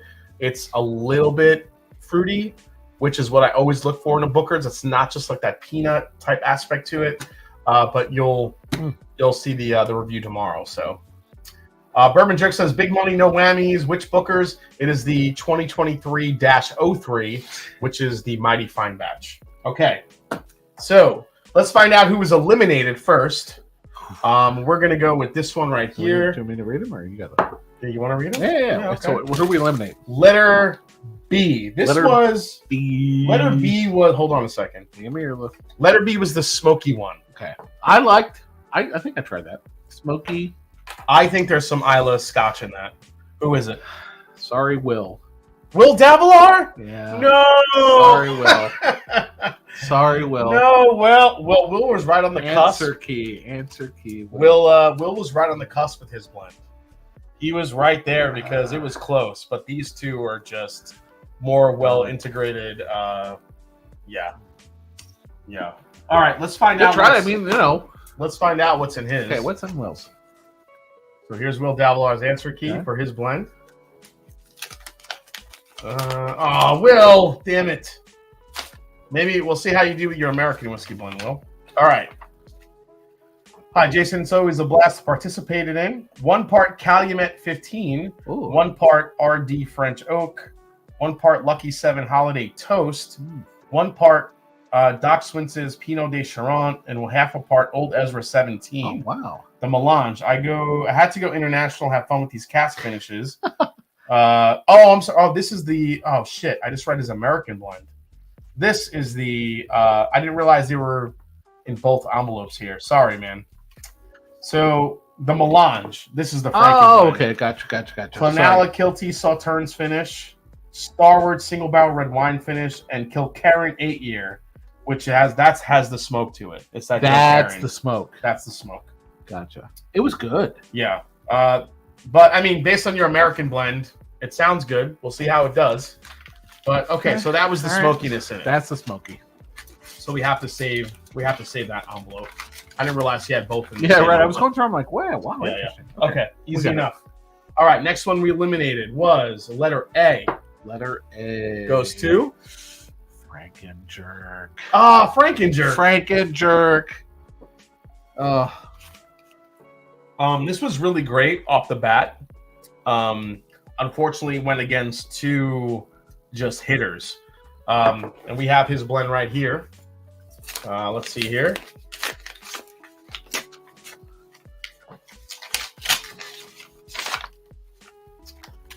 Bourbon Jerk. Oh, look at this. He's even that's put fancy. Put his wow, logo in it and everything. Cool. Look at I love this. Look at that, guys. Very nice. Frankenjerk recipe. Okay, so holy crap. Wow. This is wow. ECBP A122, Starlight Rockstar, Russell Single Barrel, Russell's Reserve, a couple picks, National Barrel Company Swag Jr., National Barrel Company The Rabbit, The Presto, Larceny C922, Knob Creek Single Barrel, Driftless Glen Raspberry Chocolate Cream, M&J Pick, and the Backbone Slippin' Jimmy. Dude, you put absolute hitters in here. I think that's what the issue was, dude. There's like two. Those are all really good on their own, but when you blend them together, they cancel each other out. I think they kind of cancel each other out, unfortunately. Oh, damn, that is a crazy Frankenblend. But I don't feel like they integrated well enough together. Right. Too many all-stars. Too many all-stars on the same team. Right. Yeah. Gotcha. All right. Next up is letter C. Letter C. Who's that one? Big Vic Energy. Big Vic. Sorry, Big Vic, but you're out. Sorry, buddy. At least in the Frankenblend. Sorry. Big Vic, I didn't see an envelope in your package. So if you want to text me. He's like, no, his envelope was like. Yeah. Big Vic, yeah. If you want to text me what's in your blend, Big Vic, please let me know. And then lastly, we have letter F. Letter F. Boss Wine Guy. Boss Wine Guy. Bose. Or Boss Wine Guy is letter F. Letter F. This one was close, but unfortunately a little bit too soft on the palate and the finish. But I did I think this was the first one. This was super sweet, honey nut Cheerios, really, really good. So that means we have letter E and letter D. Who made it through? And letter D. Letter E is Shelby. Shelby Strunk with Rye. We got pot still, and that's a name I said I don't like because I pot still. You don't like not pot a still? fan, not a fan at all. All right, and who's but got great blend? And then who's got letter D? Letter D is Turner's Hooch. Turner's Hooch from Jay Turner. Turner. All right, congrats to Jay Turner and Mr. Shelby Strunk. You have made it to the next round. Okay. That is awesome. Jason's like a math teacher. Sorry, no work, not credit. You fail. Wow. Which one did you say was elegant? That was number 4, which was that smoky one, which was made by William Davilar. I don't know what the Jerry Seinfeld reference was there. Yeah, is that Jerry Seinfeld or is that Jerry Seinfeld? I don't know. Oh, Why is this all smoky? Right. Yeah. Okay. Congrats to the winners. Congratulations. All right, so it looks like let's take a look at the bracket, guys, real quick here. What? So it looks like Mr. Jay Turner and Mr. Shelby Strunk will be the top 2 advancing to the next round. Congrats, guys. Congratulations. We will update that for next week. And next week, we have Darren Clary, Hugo Gonzalez, Saucy Shane, Run DMC Kentucky, Wise Guy Stu, and Keith Thompson all going head to head. Nice. Keith Thompson had some really good blends last year too. I'm excited to see what happens next week. Yeah, it's gonna. These are those are fire. But everybody, I mean, everybody had a good one Yeah. this year. Yeah, these are getting better and better each year. Yeah. So congrats. Screw it. A couple more entries, says EJ. All right.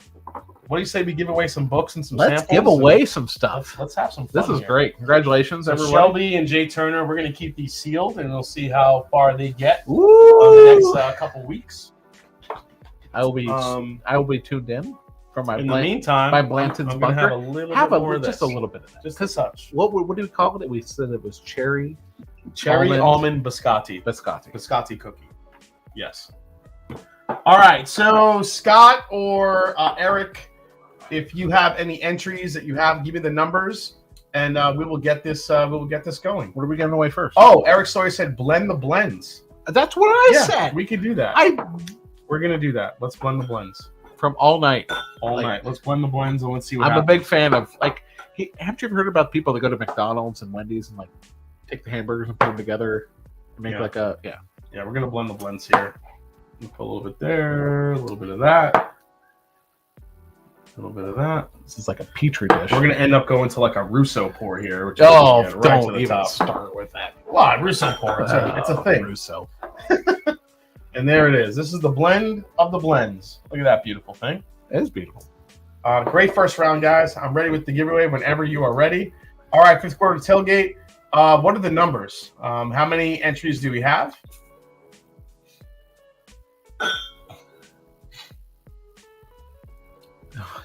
The absolute man says David. Yeah. We need more Blanton's questions. This is more Blantons than JC has drank in 5 years combined. Oh, It seems like- totally. It totally is. Listen. It's he's the hater, but I've converted him. I mean, with the good ones. I mean, Yeah, dude, the good ones are the good ones. the good ones are This good. is such a It's so cherry good. almond cookie. It's ridiculous. Let me get this little hit. It's not even close. Cherry almond cookie. 1 to 189 says fifth quarter Oh, tailgate. it's so good. It's so good. All right, Dom, I will let you pick. Let's pick two numbers to give away. Actually, three numbers. Let's give away 3 books right here. All right, so 3 yeah, books. Pick, 3 numbers between 1 and 189. What do you Okay. got? 84. So, All right, so first one- the year that Blanton's was released. 84. Second number? Second number would be 78, my birth year. 78. And then what's your third number? 9, my birthday. 9. All right, guys.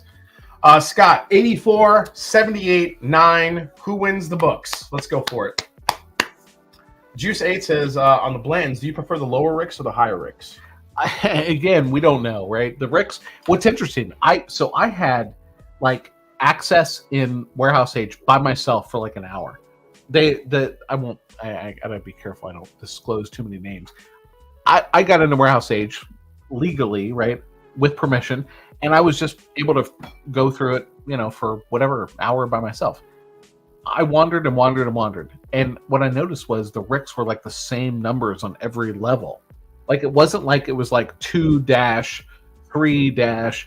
It was the same numbers repeated, and I was like, okay, so I can't really tell what Rick my bottle So came even from. if it was a higher Rick, it was the same number as the Rick below it? Yeah, it was weird. That's weird. It was totally weird. So anyway, I don't know what Ricks came from what floor. Brian Tracy says, what do you plan to do with your collection down the road? Drink it, donate it? What do you think? You want to buy it? WarehouseH.com. Contact me. I don't know. I mean, I love it. It's my passion. So right now we'll stick with that answer. But if you know any millionaires, here's a great question from billionaires. Top Shelf Dustin.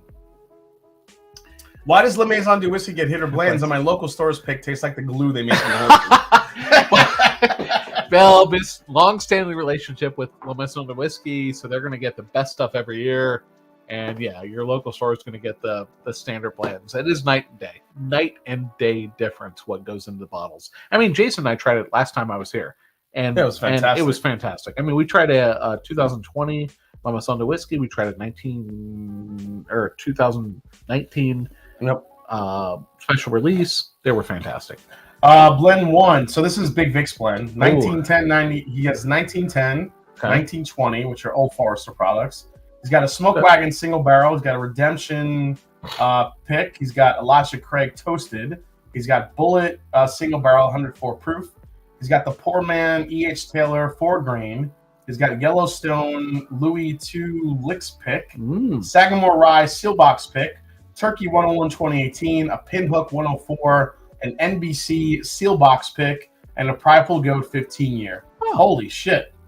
Wow. You know what killed it for you, Vic? Why did you put the pinhook in it? That's what killed it for you. Oh. Don't put pinhook in anything. Just saying. Oh. Just saying.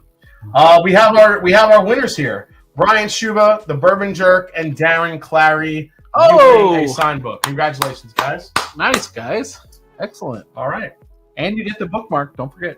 And you get the it's sold out. You get the numbered bookmark. It's sold out. What a 250. Great. You get it. All right, so guys, you can email me at themashanddrum@gmail.com. You know where to find me. I will connect you with Dominic, and he will get you your book sent out. We're gonna give away this. Well, first we're gonna do the Zippo lighter. And we're gonna do the pocket watch. So I'm gonna pick two numbers. I'm gonna pick number 23, and I'm gonna pick number.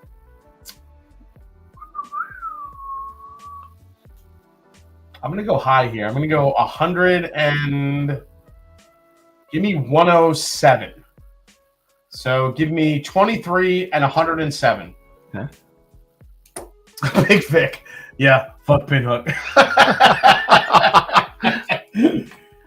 All right, so 23 and 107. Wait, whose name is Tater Dom? That's what I want to know. Tater Dom. He's a real dude. He's actually a real dude. He's a real guy. Dude, like we're soulmates. Why do you not know me? Yeah. Congrats to the book winners.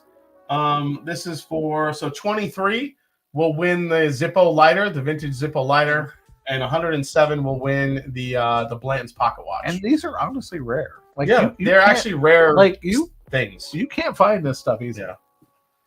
Bourbon Lens says pocket watch. I need a monocle now. That's right, Bourbon Lens. We want to see you rocking the old Monopoly man look. That would be great. Oh, the monocle. Why drain poor Pinhook when you can slip it to Jason? Says the father.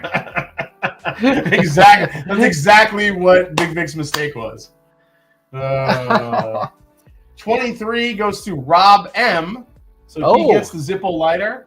23 gets Rob. And 107 is Andy Smith, and he gets the Blanton's pocket watch. Nice. Congrats, guys. Good job, guys. Again, email me at themashanddrum@gmail.com. And he'll get it to me, and I'll get it to Dom, and we'll get it sent out. Absolutely. Okay. 2 more giveaways. These are the big ones. We have the sample of this. This, honestly, nobody is going to ever taste this again. Like, because I know of maybe, 15 people, 10 people with this bottle. Nobody is going to open it. Yeah. Including the one that I have, the second one I have. So this is your only chance. It's really good. Okay, guys. Dom, I'll let you pick the number. What do you got? We already did 84, 78, 9, 23, and 107. Who's your number?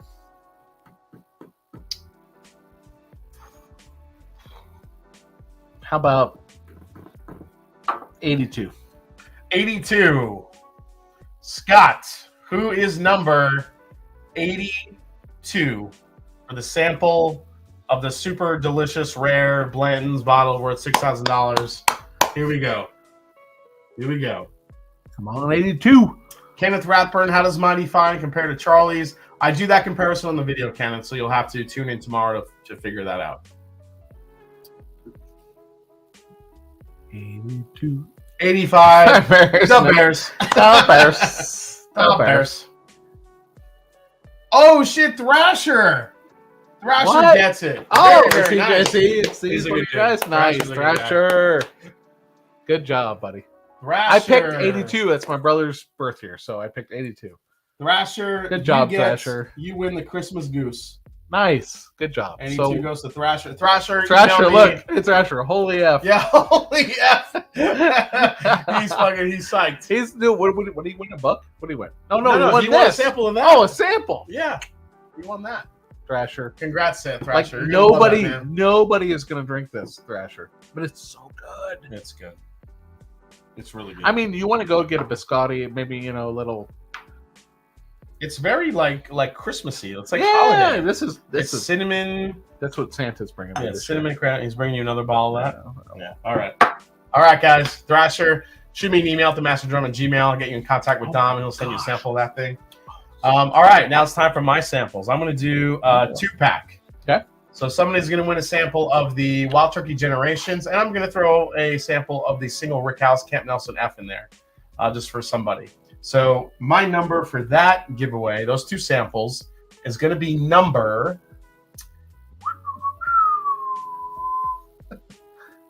18 for Darryl Strawberry, my favorite baseball player ever. Okay. Number 18. And go. Number 18. Who do we got? 18. Number 18. Last giveaway of the night, guys. Here we go. Come on. Who do we got?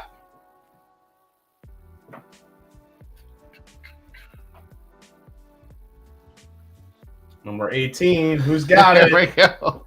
I kind of hope it's Nancy Fraley. I know, right? Right. Nancy's been awesome. We should actually just pour a little honestly, bit. Nancy. We got to send Nancy. We're doing Nancy. We're Nancy's going to hook up. We're going to send Nancy something regardless. Nancy's going to hook up regardless. Nancy has to taste that. Because Nancy's awesome. Fancy Franchi! Whammy. Oh, shit. Fancy Franchi. Fancy Franchi. Very, very nice. Maureen, Fancy Franchi wins the 2-pack of the Wild Turkey Generations and the Camp Nelson. Will still be a sample of that Russell's. It was good, Will, but wait, you're talking about the Russells? No, he's talking about the single Rick House. Oh, yeah. Yeah, that's the shit right there. Fancy Franchi, congrats. You win that 2-pack. Yeah, Gary said she fell asleep. All right, Gary, you could tell her in the morning, and then we'll talk about it, and I'll get you your samples. That's awesome. All right, guys, what can I say? Thank you so much for an absolutely epic night. Thank you. Dom. Thank you. This bottle, for cracking it here tonight live. Incredible. Thank you so much. You're welcome. Really, really delicious bourbon. But again, real quick, tell us where to get your Warehouse H. Blanton's, 2 websites, warehouseh.com, blantonsbook.com. I will sign every copy that you order through there. It's also available at Amazon. And I'm a tater, but this book, you will not read it and say this guy's a tater. I'm very honest. It's a historical book, and I hope you enjoy it. It's inspired by folks like David Jennings, who really paved the way for expressing their love, but also historical accuracy about a brand. And that's what I've done with Blends. Yeah, where he put a lot of work into it, guys, and I wouldn't have had him on the channel if I didn't think the book was really, really good and that you guys would enjoy it. I'm a whiskey nerd. You guys are whiskey nerds. So definitely grab a book. Again, the link is on the top for you guys to trade, blantonsbook.com. Enjoy it. Congratulations again to the 2 folks moving on here in the next round of the Frankenblends category. We'll do week 2 next week. We'll see what happens. Cheers, guys. As I always say, it's not about the whiskey, it's the people you share with. Thanks for hanging out tonight. And cheers to you, Dom. Cheers, Thanks buddy. so much, man. Thank you. Thanks for coming on. See you guys next week.